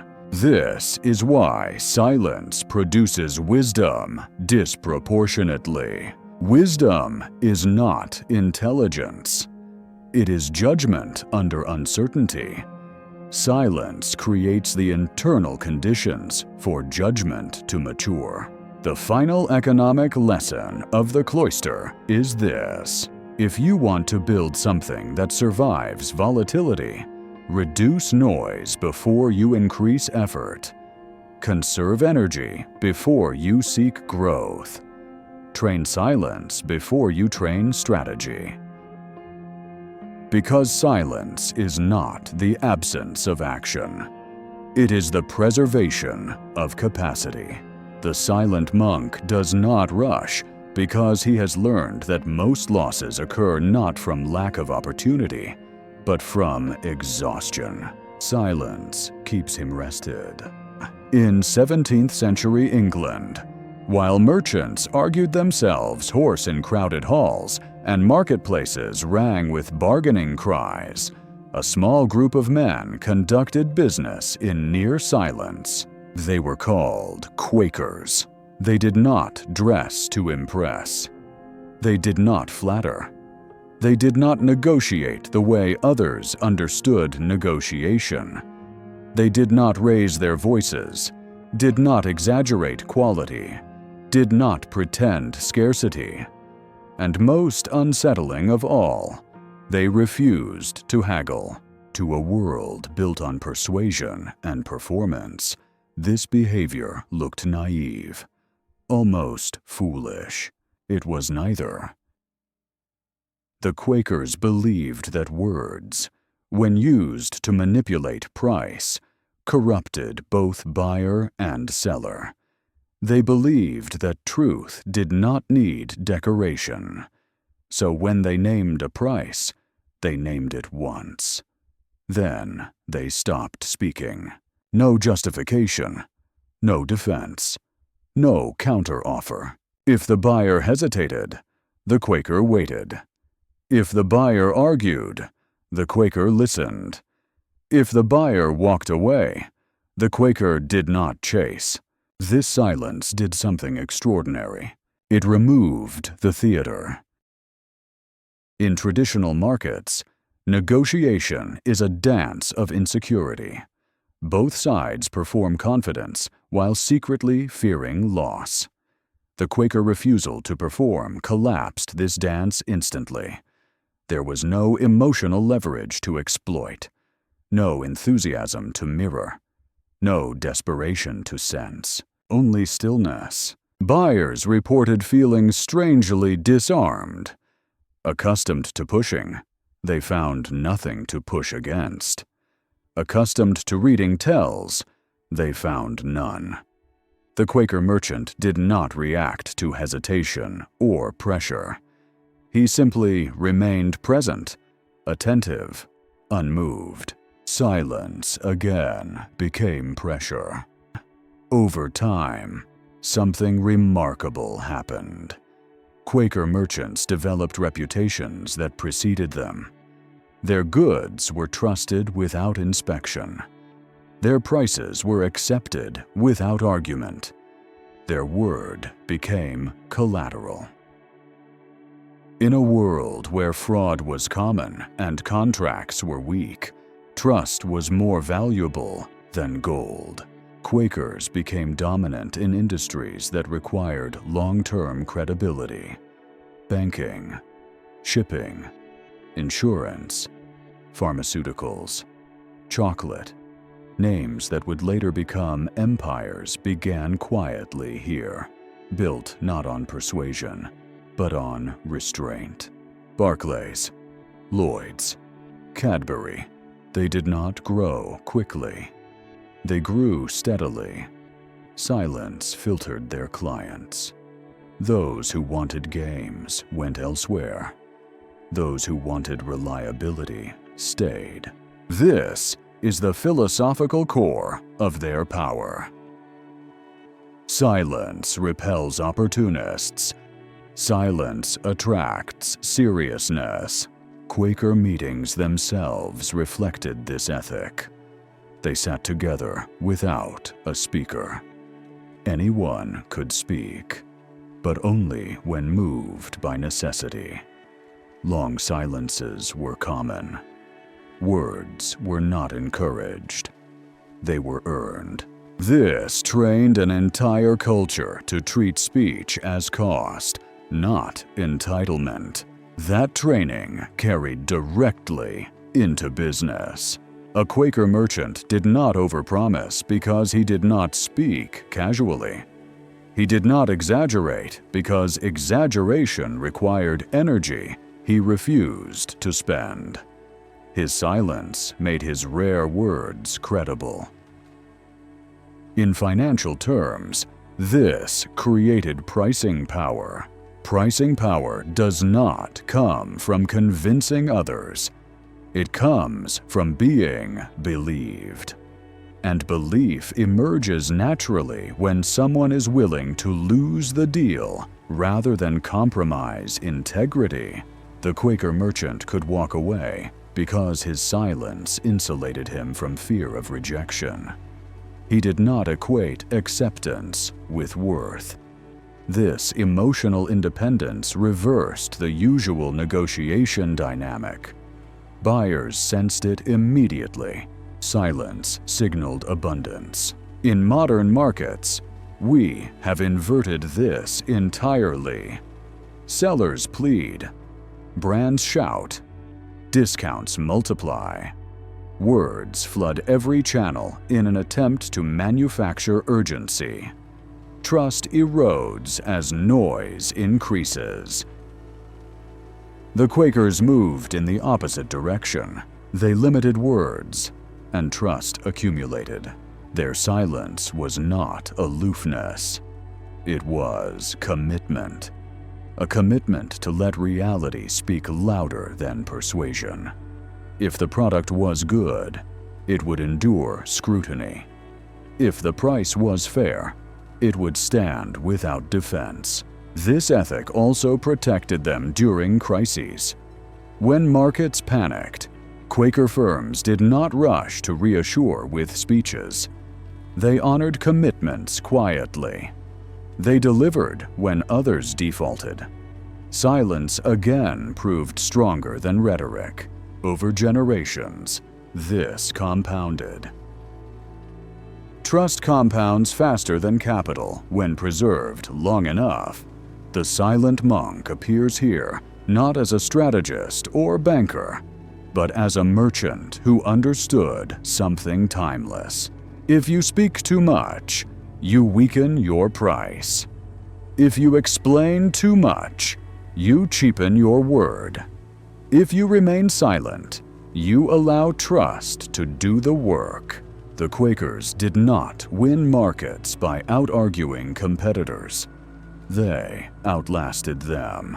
As Quaker influence spread, something subtle but profound happened in the psychology of those who dealt with them.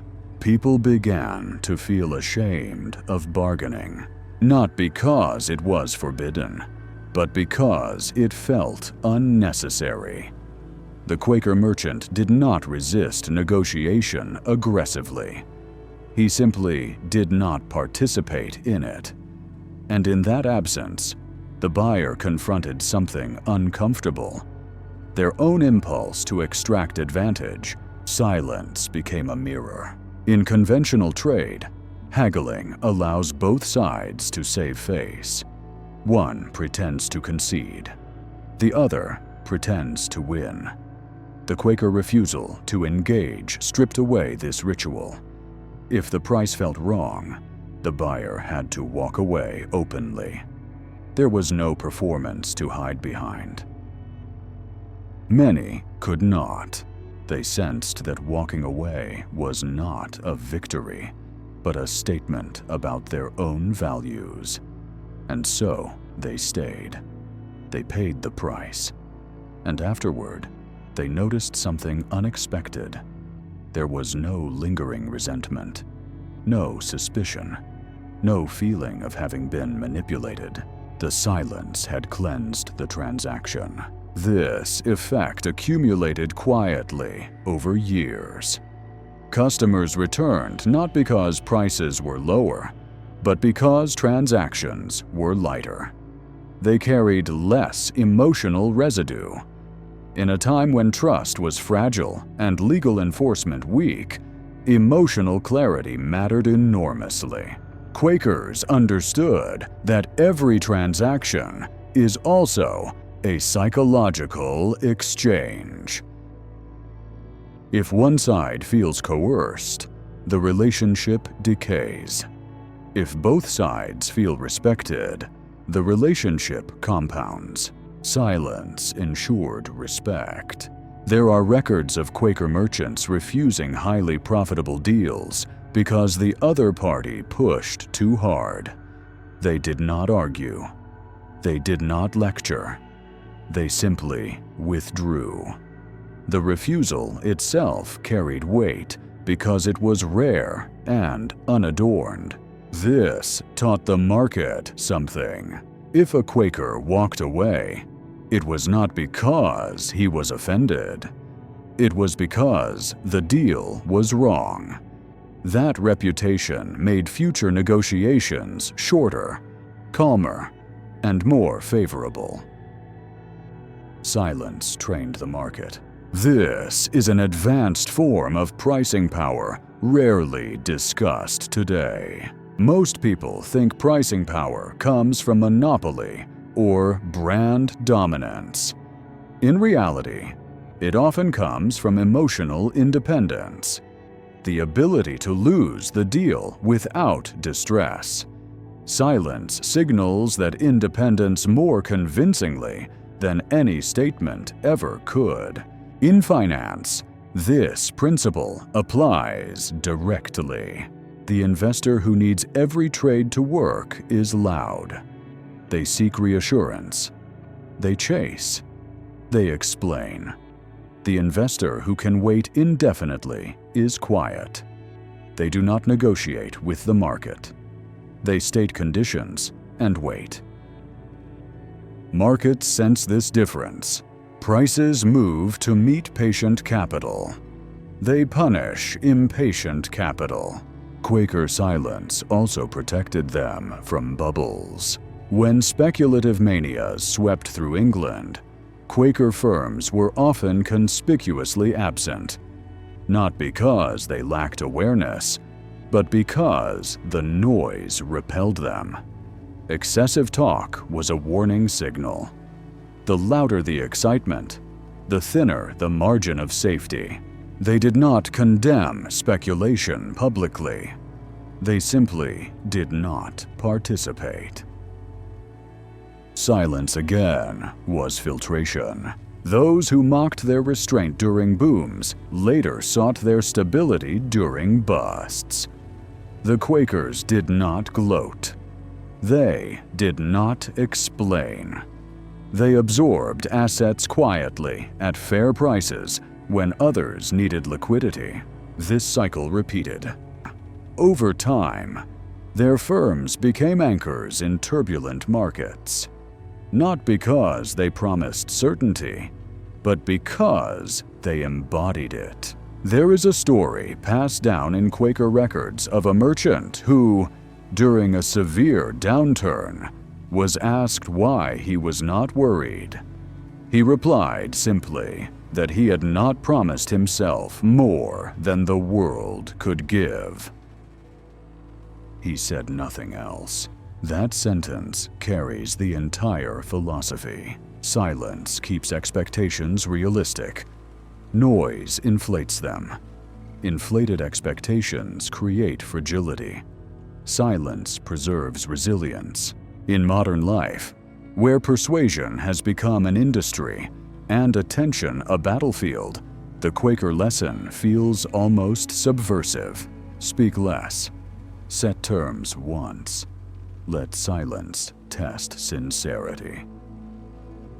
Most people cannot tolerate this discipline. They will talk themselves out of it. They will fill the space with concessions, explanations, discounts. Silence exposes insecurity mercilessly. The Quaker merchant accepted this cost. He paid with fewer deals early and collected trust later. Over decades, that trust compounded into institutions that outlived empires. This is the silent monk's version of wealth. Not loud, not fast, not theatrical. Enduring. In the later years, when Quaker businesses had already become pillars rather than experiments, their silence began to function at a deeper level. It was no longer merely a commercial tactic. It had become cultural gravity. Young merchants entering Quaker firms were not trained in rhetoric. They were trained in restraint.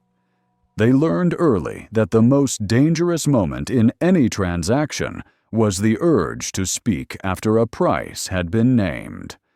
They were taught to recognize that impulse not as professionalism, but as fear. Fear of rejection, fear of loss, fear of appearing insignificant. Silence demanded the opposite. Emotional sufficiency. A Quaker merchant who spoke unnecessarily was quietly corrected, not with reprimand, but with withdrawal of responsibility. Speech was treated as expenditure. Authority was given to those who conserved it. This shaped a very specific psychology.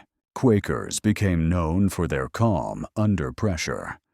Not because they lacked feeling, but because their systems had trained emotion out of decision-making. Silence slowed reaction time just enough to prevent panic.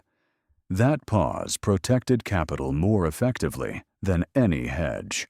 In moments of conflict, this discipline was decisive. When accusations arose, Quakers did not rush to defend themselves publicly. They relied on records, conduct, and consistency. Silence allowed truth to surface organically.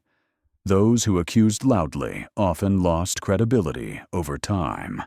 Those who remained quiet were judged by outcomes. This patience frustrated opponents. Silence offered no immediate battle, no drama, no satisfaction. Many conflicts simply dissolved due to lack of engagement. The financial implication is precise. Noise escalates disputes. Silence starves them. In modern markets, public narratives often do more damage than losses themselves. A firm can survive a bad quarter. It struggles to survive reputational noise. The Quakers avoided this trap by refusing to perform reassurance. They allowed reliability to speak instead. Reliability speaks slowly, but it speaks permanently. As industries matured, Quaker firms became preferred counterparties.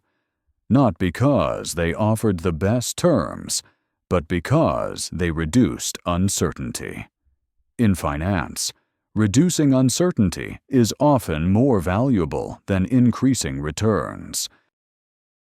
Silence reduced uncertainty.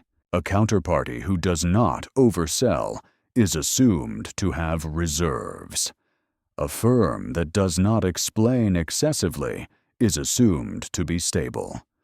A merchant who does not chase is assumed to have alternatives.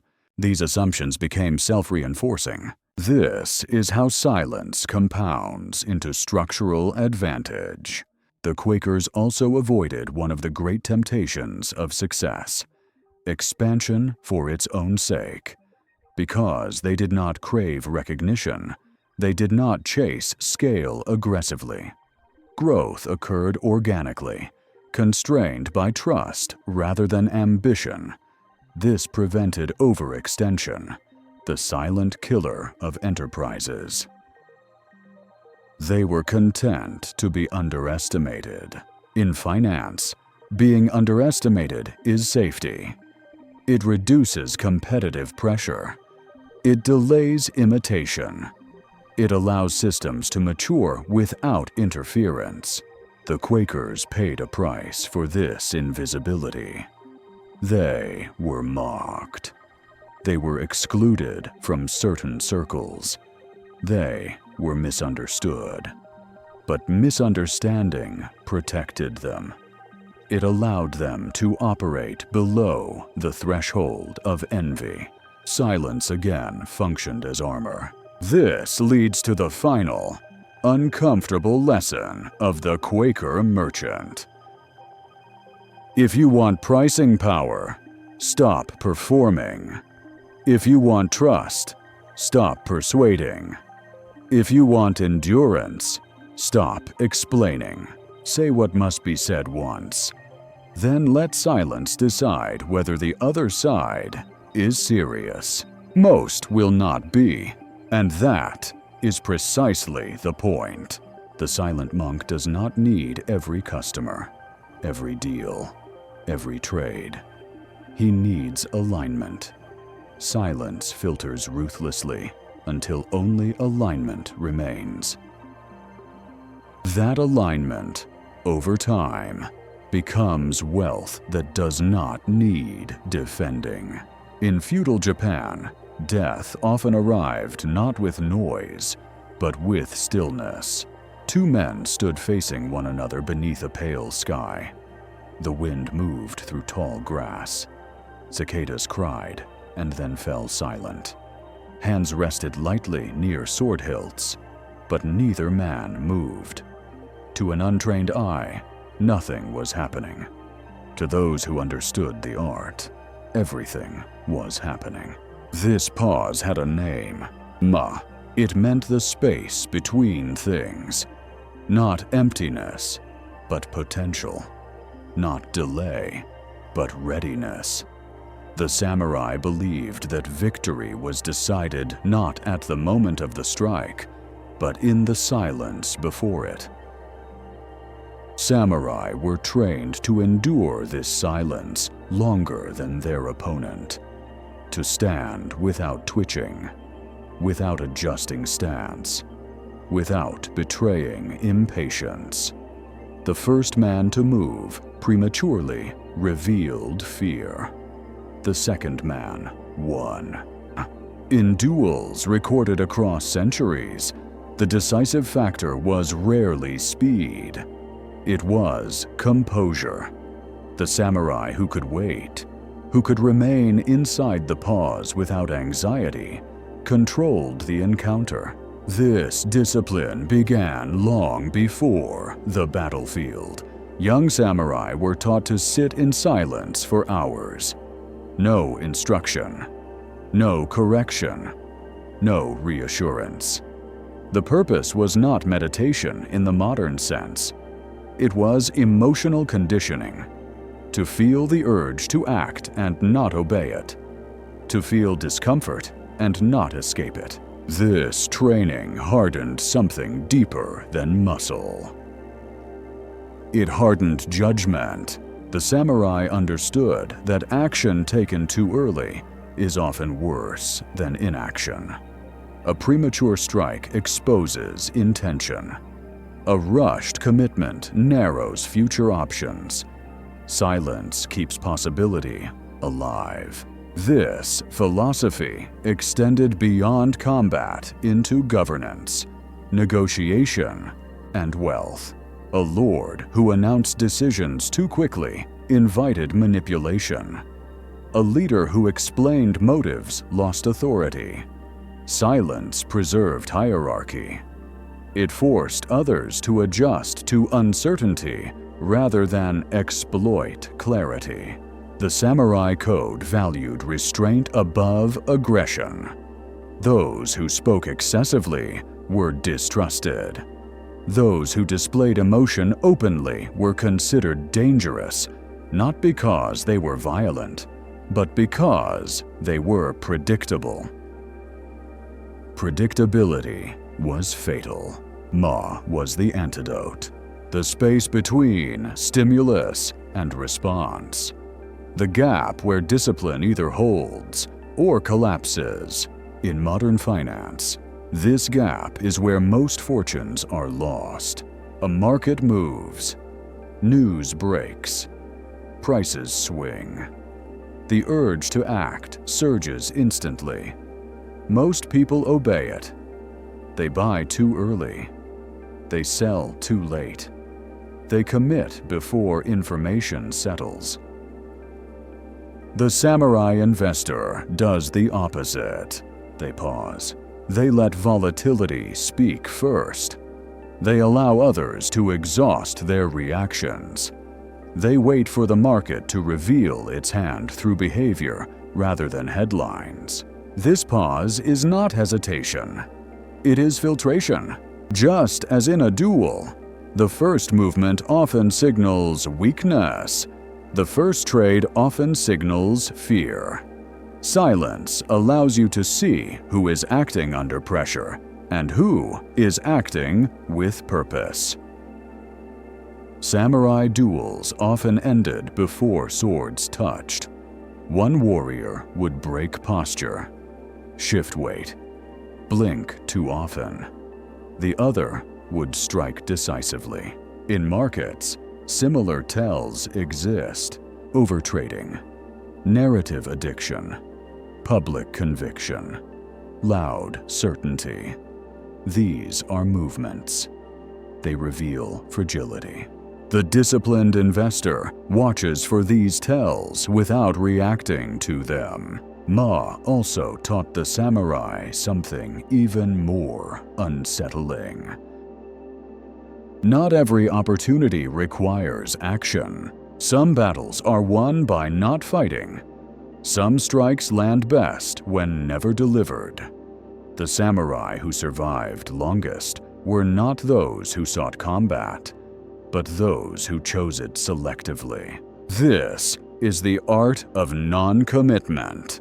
In finance, capital is a sword. Once swung, it cannot be recalled instantly. The samurai investor treats capital with reverence. They do not draw it unnecessarily. They wait for moments where the imbalance is undeniable. Silence protects capital from boredom. Boredom is one of the most expensive emotions in markets. It pushes people to act without edge. The samurai trained to sit with boredom until it dissolved. That training paid dividends far beyond the battlefield. The pause before the strike is not passive. It is dominance without display. The samurai did not rush because rushing meant surrendering control of timing. Timing decides outcomes more often than strength. This is the silent monk's lesson in its purest form. Do not fill the gap. Do not rush the moment. Do not mistake stillness for weakness. Stay inside the pause. There is a story preserved in the margins of samurai chronicles, rarely dramatized because it contains almost no action. A young swordsman challenged an older master at dawn. Spectators gathered, expecting brilliance, speed, blood. The challenger was famous for his technique. his lightning-fast cuts, his confidence. The master was known for something else. He waited. They faced each other on a narrow bridge over a stream. Mist rose slowly from the water. Birds stirred in the reeds. Minutes passed.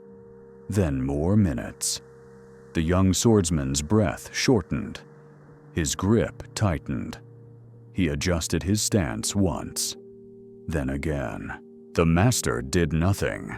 At last, unable to endure the stillness, the younger man attacked. The strike was perfect in form, powerful, committed, and it missed. The master stepped aside, almost lazily, and ended the duel with a single movement. When asked later why he waited so long, the master answered that he was not waiting for the moment to strike. He was waiting for the moment when the other man could not help but strike. This distinction matters. The samurai understood that the mind, under prolonged silence, betrays itself. When action is delayed without explanation, the untrained psyche fills the void with urgency. The urge to resolve uncertainty overwhelms discipline. Silence becomes unbearable. This is why the pause before the strike was more important than the strike itself. Ma was not about patience alone. It was about inducing error. By refusing to move, the samurai forced his opponent to confront his own impatience. The opponent's eventual action was not chosen. It was compelled. This principle applies with brutal accuracy in negotiation and finance. When you rush to respond, you act from pressure. When you wait and the other side cannot, they reveal their urgency. Urgency always weakens position. The samurai treated time as a weapon. He did not seek advantage through force. He sought it through asymmetry of endurance. Whoever could endure the pause longer controlled the exchange. In feudal Japan, this discipline extended into daily life. Samurai were trained to pause before speaking, before eating, before reacting to insult. The pause created distance between impulse and action. That distance was where honor lived. Honor, in this context, was not morality. It was control. Control over fear. Control over desire. Control over the need to be seen acting. This is why reckless warriors rarely survived long. They burned energy too quickly. They announced their intentions. They made themselves predictable. The quiet ones endured. In financial life, the parallel is exact. The trader who reacts instantly to price movement is predictable. The investor who must always be doing something is readable. Markets exploit readability. They punish urgency. They reward restraint. The samurai investor learns to let others reveal their fear first. When markets fall sharply, silence spreads panic. News floods in. Opinions multiply. Most people feel compelled to act immediately to relieve discomfort. They sell to escape uncertainty. The samurai investor waits. They observe volume, not headlines. They watch behavior, not commentary. They let forced sellers exhaust themselves. Only then do they move. This is Ma applied to capital. The pause before the strike allows information to condense. It filters signal from noise. It transforms chaos into structure. But Ma also teaches something more subtle. Not every opening is real. In duels, feints were common. A careless opponent might strike at a perceived weakness, only to discover it was bait. The samurai trained to recognize false openings by waiting. Real opportunities persist. False ones vanish quickly. In markets, false openings are everywhere. A sudden dip, a rumor, a headline. These create the illusion of opportunity. Silence tests whether the opportunity remains after excitement fades. If it disappears, it was noise.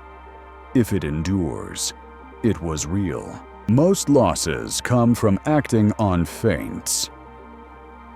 Silence is the filter that removes them. This discipline requires something modern life actively erodes. Comfort with not knowing. Comfort with watching others act while you remain still. Comfort with being misunderstood. The samurai accepted these costs because the alternative was death. The modern investor accepts these costs because the alternative is slow financial erosion. The pause before the strike is not hesitation. It is selection. You are not avoiding action.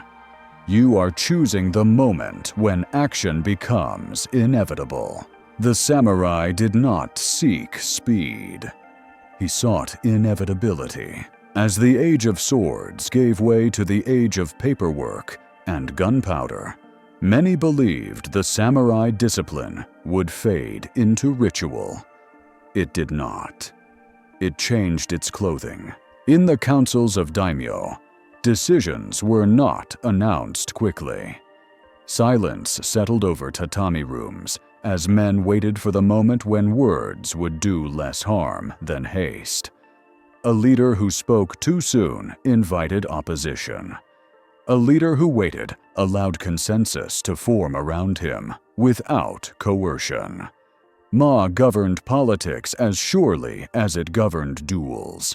The samurai learned that restraint multiplies authority. A lord who paused before issuing orders appeared heavier, more deliberate, harder to manipulate. Subordinates filled the quiet by aligning themselves, anticipating direction. Silence made obedience feel voluntary. This is the paradox of power without display. The samurai also understood the cost of premature commitment. Once a sword left its sheath, events accelerated beyond control. Once a decision was spoken aloud, it bound future action. Silence preserved reversibility. Reversibility preserved survival. In modern finance, reversibility is everything. Capital once deployed cannot always be recalled without loss. A public thesis once declared cannot be abandoned without reputational damage. The samurai investor guards reversibility the way a warrior guards breath. They do not announce positions. They do not predict outcomes loudly. They do not commit emotionally before committing financially. Silence preserves exits. This is why seasoned investors often seem slow. They are not slow. They are conserving optionality. They wait until the field narrows, until forced sellers appear, until outcomes converge. Then they act with clarity. The samurai's final lesson about Ma was perhaps the most difficult. Sometimes the pause lasts longer than expected. Young warriors struggled with this. They mistook extended stillness for missed opportunity. Masters corrected them quietly. Opportunity that disappears because you waited was never yours. Opportunity that remains after patience is the only one worth taking. Markets test this relentlessly. They tempt you with motion, with headlines, with the fear of being left behind. Silence feels like falling behind. In truth, silence is alignment with reality's tempo, not the crowd's. The samurai trusted the tempo of reality. They knew that nature moves slowly until it moves suddenly. Earthquakes do not announce themselves daily. Storms gather quietly. The pause precedes the strike, not because it is dramatic, but because it is natural. This worldview produced a specific kind of calm. A samurai entering a duel did not hope to win. Hope created tension. He accepted the moment fully. Acceptance loosened fear. Fearlessness sharpened perception. Perception revealed openings invisible to the anxious. In finance, hope is equally dangerous. Hope binds you to outcomes. Silence loosens attachment. Detachment improves judgment. Judgment protects capital. The samurai investor accepts uncertainty as permanent. They do not demand resolution. They sit inside ambiguity without flinching. While others rush to close positions emotionally, they wait for conditions to close themselves. This waiting is not passive. It is active observation. The pause before the strike allows the world to reveal itself. Prices reveal desperation. Counterparties reveal urgency. Markets reveal imbalance. Silence sharpens sight. By the time the samurai moves, the outcome feels inevitable to him and surprising to others. This is how mastery looks from the outside. Slow, calm, unimpressive, until it is final. The silent monk learns here that speed is overrated, patience misunderstood, and silence indispensable. Stay in the pause. Let others reveal themselves. Move only when movement becomes unavoidable. The strike should feel almost merciful. In the boardrooms of modern capitalism, power is often mistaken for presence. The loudest voice, the longest presentation. The executive who speaks as if silence were a vacuum that must be filled immediately. And yet, in Omaha, Nebraska, far from financial capitals that thrive on spectacle, there sits a man who built one of the greatest fortunes in history by refusing to participate in that theater. Warren Buffett never tried to dominate a room. Those who met him for the first time often felt disoriented. They expected gravitas, charisma, verbal authority. Instead, they found something quieter. He listened. He asked a few simple questions. He let long pauses hang in the air without discomfort. In meetings, he rarely interrupted. He let others finish, even when they wandered. He waited until the essence revealed itself, usually unintentionally, through repetition or contradiction. Then he spoke briefly, often with a single observation that reframed everything. Silence, again, did the work. Buffett learned this discipline early. As a child, He was fascinated by numbers, by probabilities, by games of chance stripped of emotion. He noticed that most people talked themselves into bad decisions. They explained losses away. They celebrated wins too loudly. They mistook noise for insight. By the time he studied under Benjamin Graham, this instinct had hardened into method. Graham taught him that markets exist to serve you, not instruct you. Buffett took this further. He realized that markets speak constantly, but say very little of value. Silence was required to hear what mattered. During market bubbles, Buffett became famously quiet. When technology stocks soared in the late 1990s, commentators mocked him openly. He did not defend himself. He did not explain why he avoided companies he did not understand. He did not publish manifestos against speculation. He waited. Silence insulated him from pressure. While others argued about valuation metrics, Buffett observed behavior. Euphoria, certainty, contempt for restraint. These were not signals to enter. They were warnings to stay away. His annual letters remained measured, sparse, almost boring to those seeking excitement. And yet, those letters endured while louder predictions evaporated. Buffett understood that credibility grows when you do not compete for attention. This restraint extended into acquisitions. When Buffett wanted to buy a company, he did not threaten. He did not negotiate theatrically. He made an offer and waited. If it was rejected, he moved on without bitterness. Silence preserved dignity on both sides. Often, months later, the seller returned. Silence outlasted resistance.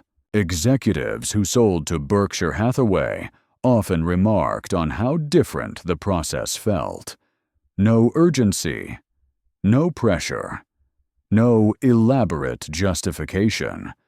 Buffett listened more than he spoke.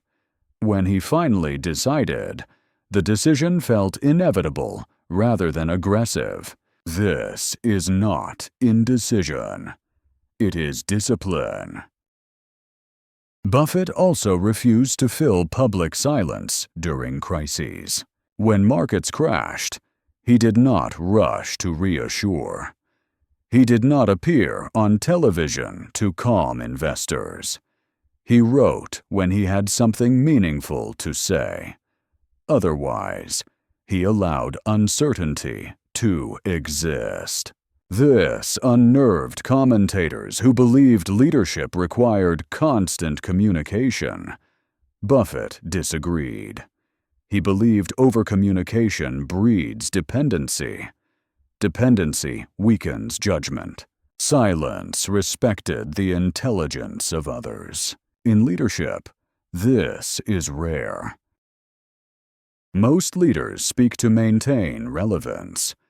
Buffett spoke to preserve clarity. The difference compounded. He also understood the cost of public commitment. Predictions bind you. Silence frees you.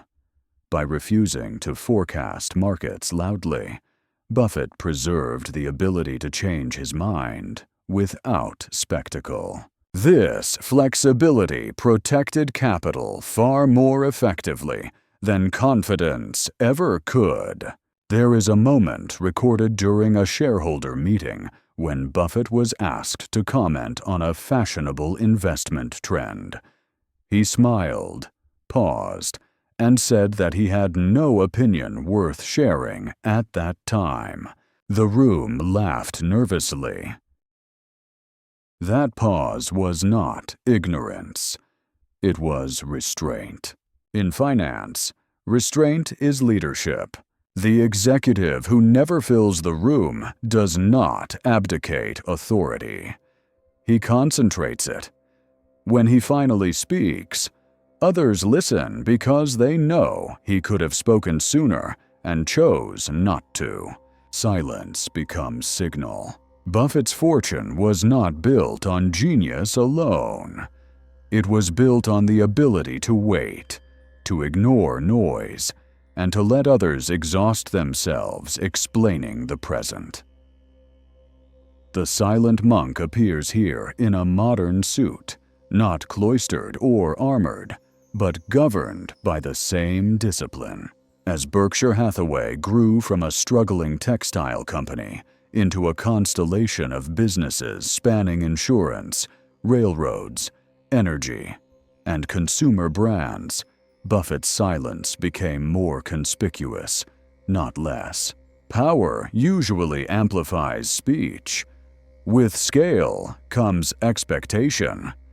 Analysts demand commentary. Media demands reassurance. Shareholders demand forecasts. Buffett resisted all three. He did not confuse obligation with noise. At annual meetings, questions poured in by the thousands. Some were sharp. Many were emotional. Others were desperate, thinly veiled requests for certainty in an uncertain world. Buffett listened patiently, often letting the questioner finish long after the point had been made. He did not rush to correct misunderstandings. He allowed people to reveal what they were really asking. Usually, they were asking for relief from anxiety. Buffett rarely provided it. Instead, he answered slowly, sometimes circling the question without touching it directly. He spoke about principles, not predictions. About temperament, not tactics. When he did not know, he said so plainly and stopped there.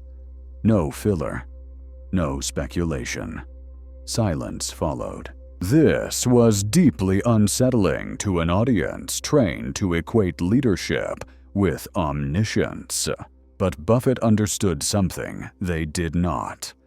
Speaking when you do not know is worse than saying nothing.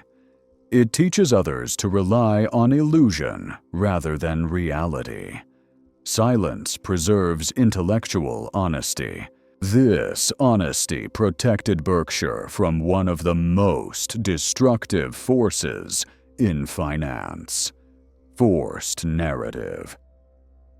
Most companies collapse under the weight of their own storytelling. They promise growth. They promise innovation. They promise certainty. Once those promises are spoken, they must be defended even as reality shifts. Management becomes trapped by its own words. Buffett avoided this trap by refusing to promise. His letters avoided grand vision statements. They read more like careful memos to rational partners. He explained what happened, not what would happen. He admitted mistakes without dramatizing them. He allowed silence to surround future outcomes. This did something extraordinary. It trained Berkshire's shareholders to think independently. They did not expect constant reassurance. They did not demand short-term performance explanations. They accepted volatility without panic because they had not been conditioned to expect constant commentary. Silence made them stronger. This is a hidden form of leadership rarely acknowledged. Silence decentralizes emotional responsibility. When leaders speak constantly, followers outsource judgment. When leaders speak sparingly, followers must engage their own thinking. Buffett preferred partners over spectators. Silence filtered accordingly. In acquisitions, this principle played out repeatedly. Buffett did not chase deals. He did not compete publicly. He did not escalate bids in response to pressure. Sellers were told clearly that the offer was fair and final. Then silence followed. Many sellers rejected him initially, tempted by louder bidders. Months or years later, they returned. Circumstances had changed. Expectations had cooled. Buffett's silence had preserved the option. Silence preserves optionality. This is the same law Talleyrand practiced, the same law Rothschild exploited, the same law the monks internalized. Silence allows time to work for you rather than against you. Buffett also understood that silence protects against reputational whiplash. In moments of crisis, executives are tempted to speak defensively, to reassure, to explain. Often, these explanations age poorly. Silence allows facts to settle before interpretation hardens. During market crashes, Buffett often waited. When he finally spoke, it was not to predict recovery, but to restate principles. Buy what you understand. Maintain margin of safety. Think long-term. Then silence returned. These statements endured precisely because they were rare. There is a story from a private meeting where an executive attempted to impress Buffett with elaborate projections. Buffett listened quietly, then asked one question about cash flow. The room fell silent. The projections collapsed under their own weight. Silence again revealed substance. This is the deeper lesson of the executive who never filled the room. Silence is not the absence of leadership. It is leadership stripped of insecurity. By refusing to fill space unnecessarily, Buffett allowed truth to surface without interference. He let others speak themselves into clarity or confusion. He intervened only when intervention mattered. In a world addicted to commentary, this restraint looked like simplicity. In reality, it was mastery. As the decades passed, something rare happened to Warren Buffett's silence. It became trusted, not admired, not celebrated. Trusted. Markets learned that when Buffett spoke, it mattered precisely because he had waited so long to do so. His words were not reactions. They were conclusions. And because they were conclusions, they aged well. This is the final transformation of silence into power. At first, silence unsettles. Then it intimidates. Eventually, it reassures. Buffett reached this final stage not through performance, but through consistency. He did not change his tone to match cycles. He did not become louder in bull markets or quieter in bear markets. He remained measured, almost stubbornly so. Silence became part of his signature. In leadership, this is extraordinarily rare. Most executives modulate speech to manage perception. Buffett modulated speech to preserve reality. He understood that perception is unstable, but reality compounds. When crises arrived that could not be ignored, Buffett spoke with surgical precision. During the 2008 financial collapse, when fear saturated every channel, he did not flood the airwaves. He released a single essay explaining why he was buying American stocks. It was calm, almost understated. Then he withdrew again. That silence did not signal retreat. It signaled conviction. Those who understood it recognized the message immediately. He was not trying to convince. He was stating a position and allowing others to decide whether to align. This is how authority behaves when it does not need validation. Buffett also understood that silence protects legacy. Leaders who speak constantly eventually contradict themselves. Markets change. Context shifts. Old statements resurface as liabilities. Silence reduces this exposure. It leaves fewer artifacts to be misinterpreted. By speaking less, Buffett allowed his record to speak more. This matters deeply in finance, where long-term credibility is the most fragile asset of all. A single loud mistake can outweigh decades of quiet discipline in public memory. Silence lowers the surface area for error. There is another, more human dimension to this restraint. Buffett did not speak to feel important. He did not speak to dominate. He spoke when silence would no longer serve clarity. This required humility, not in the moral sense, but in the strategic one.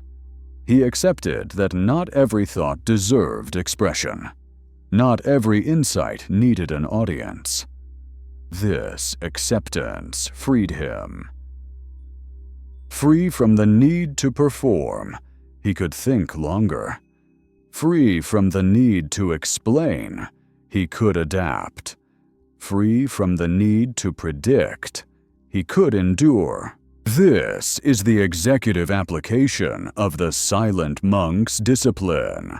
In a room full of voices, the one who does not compete for airtime becomes gravity. Conversations begin to orbit them. Others calibrate themselves against their stillness. Silence anchors the space. Buffett never filled the room because he did not need to. The room adjusted to him. This is the final financial lesson of silence in leadership. If you want to be heard, speak less. If you want credibility, explain less. If you want endurance, resist the urge to narrate. Silence is not emptiness. It is accumulated trust. The silent monk, in his final modern form, does not retreat from the world. He lets the world come to him, slowly, on his terms. At the end of every long corridor of history, silence waits, not as an absence, but as a presence older than language itself. Before treaties were signed, before swords were drawn, before prices were named and fortunes counted, there was always a pause, a breath held, a moment where nothing happened and everything was decided. The silent monk lives in that moment. He has walked through courts where voices destroyed their owners. He has stood on battlefields where the first movement sealed fate. He has watched markets rise and fall, not because of numbers, but because of human impatience. Across centuries, across cultures, the pattern remains unchanged. Those who speak too quickly lose leverage. Those who act too soon lose optionality. Those who cannot endure silence surrender control. Silence is where reality gathers itself. When you stop filling space with explanation, the truth begins to surface on its own. People reveal what they want. Markets reveal where fear lives. Power reveals who truly holds it. Silence does not create these things. It unmasks them. This is why silence feels dangerous. It removes the illusions we use to protect ourselves. It strips away the performance of competence and leaves only substance behind. Most people rush to speak not because they have something to say, but because they are afraid of what silence might expose. The silent monk has already made peace with exposure. He understands that clarity is not found in noise. It is found in restraint. By saying less, he sees more. By moving less, he arrives further. By explaining nothing, he allows outcomes to explain themselves. This is not withdrawal from the world. It is alignment with it. When you stop talking, others speak. When you stop chasing, opportunities approach. When you stop reacting, patterns reveal themselves. Wealth, in its most durable form, grows quietly. It does not announce itself. It does not seek applause.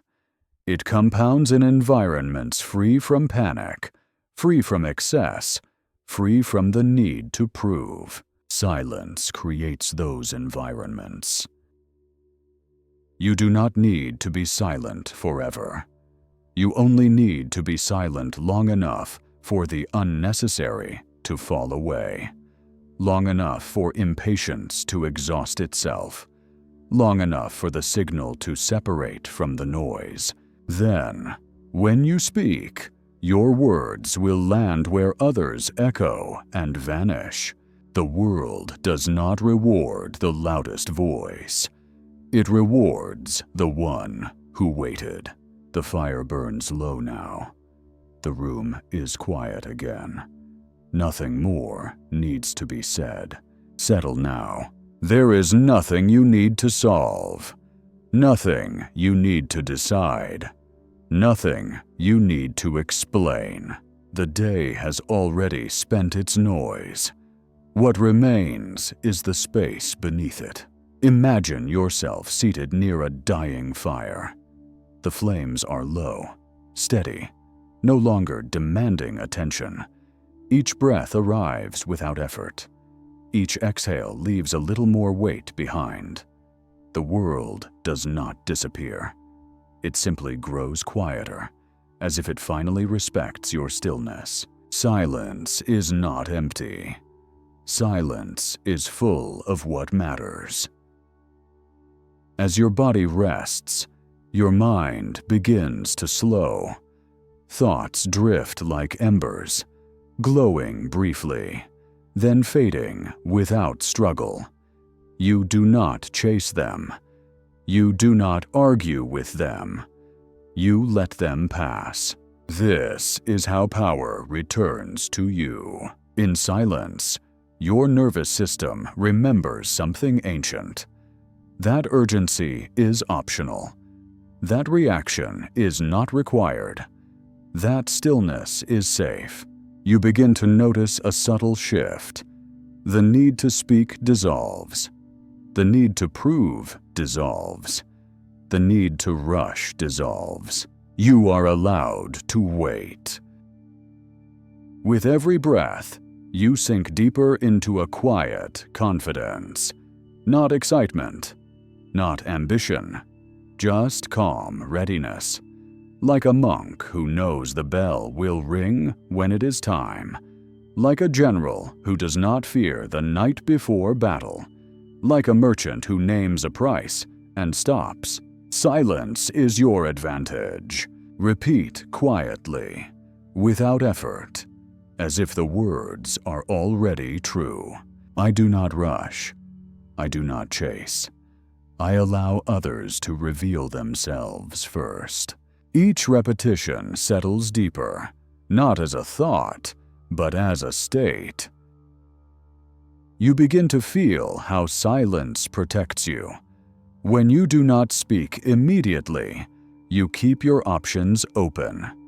When you do not explain, you preserve leverage. When you do not react, you gain information.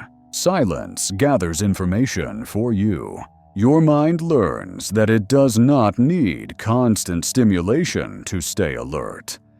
In fact, alertness sharpens when noise fades. You become more observant, more patient, more precise.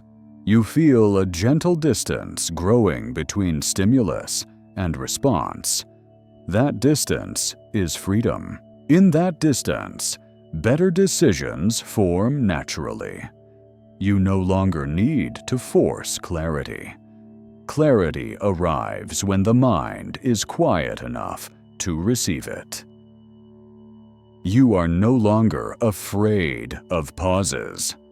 Pauses work for you. As you rest, imagine situations where you once felt pressure to speak, to justify, to fill space. See yourself now doing nothing, waiting, breathing, watching the other side grow uncomfortable while you remain composed. Notice how power shifts without effort. Silence becomes a calm weight in the room. Others adjust to you. You do not adjust to them. Repeat gently. I am comfortable with silence. Silence sharpens my judgment. Silence increases my value. These words do not need belief. They only need repetition. The subconscious listens differently than the conscious mind. It absorbs patterns, not arguments. Let the patterns settle. You no longer measure progress by speed. You measure it by alignment. When something is right, it remains. When something is wrong, it collapses under patience. You trust this process. Markets may move. People may speak. Noise may rise. You remain still. Stillness does not mean stagnation. It means readiness without anxiety. It means energy stored rather than spent. Your attention is conserved. Your energy is conserved. Your decisions become cleaner. As you drift deeper, imagine future moments unfolding differently now. A negotiation where you speak less and gain more. An investment where you wait longer and enter better. A conversation where silence communicates more than explanation ever could. See these moments clearly. Feel the ease in your body. Feel the absence of urgency. This is your new default. Silence is no longer something you endure. Silence is something you use. With each breath, this identity settles deeper. You are not louder to be seen. You are quieter to see more. You do not announce intentions. You allow outcomes to form. Your wealth grows quietly. Your confidence grows quietly. Your power grows quietly. There is nothing to prove while you rest, nothing to defend, nothing to chase. Only accumulation, only clarity, only calm. Stay here for a while. Let the words fade into feeling. Let feeling fade into rest. Silence continues working even when you stop listening. You are already doing enough. The world outside may still be moving, speaking, demanding. But here, in this space, nothing is required of you. Silence is not a task. Silence is permission. Each breath now feels heavier, slower, deeper. The body understands before the mind does. Muscles release without instruction. The jaw loosens. The forehead softens. Even the thoughts seem to grow tired of carrying themselves. Let them rest. Silence is not something you create. Silence is something you return to. Notice how calm does not arrive suddenly. It spreads, like warmth from the center of the chest, moving outward, unhurried.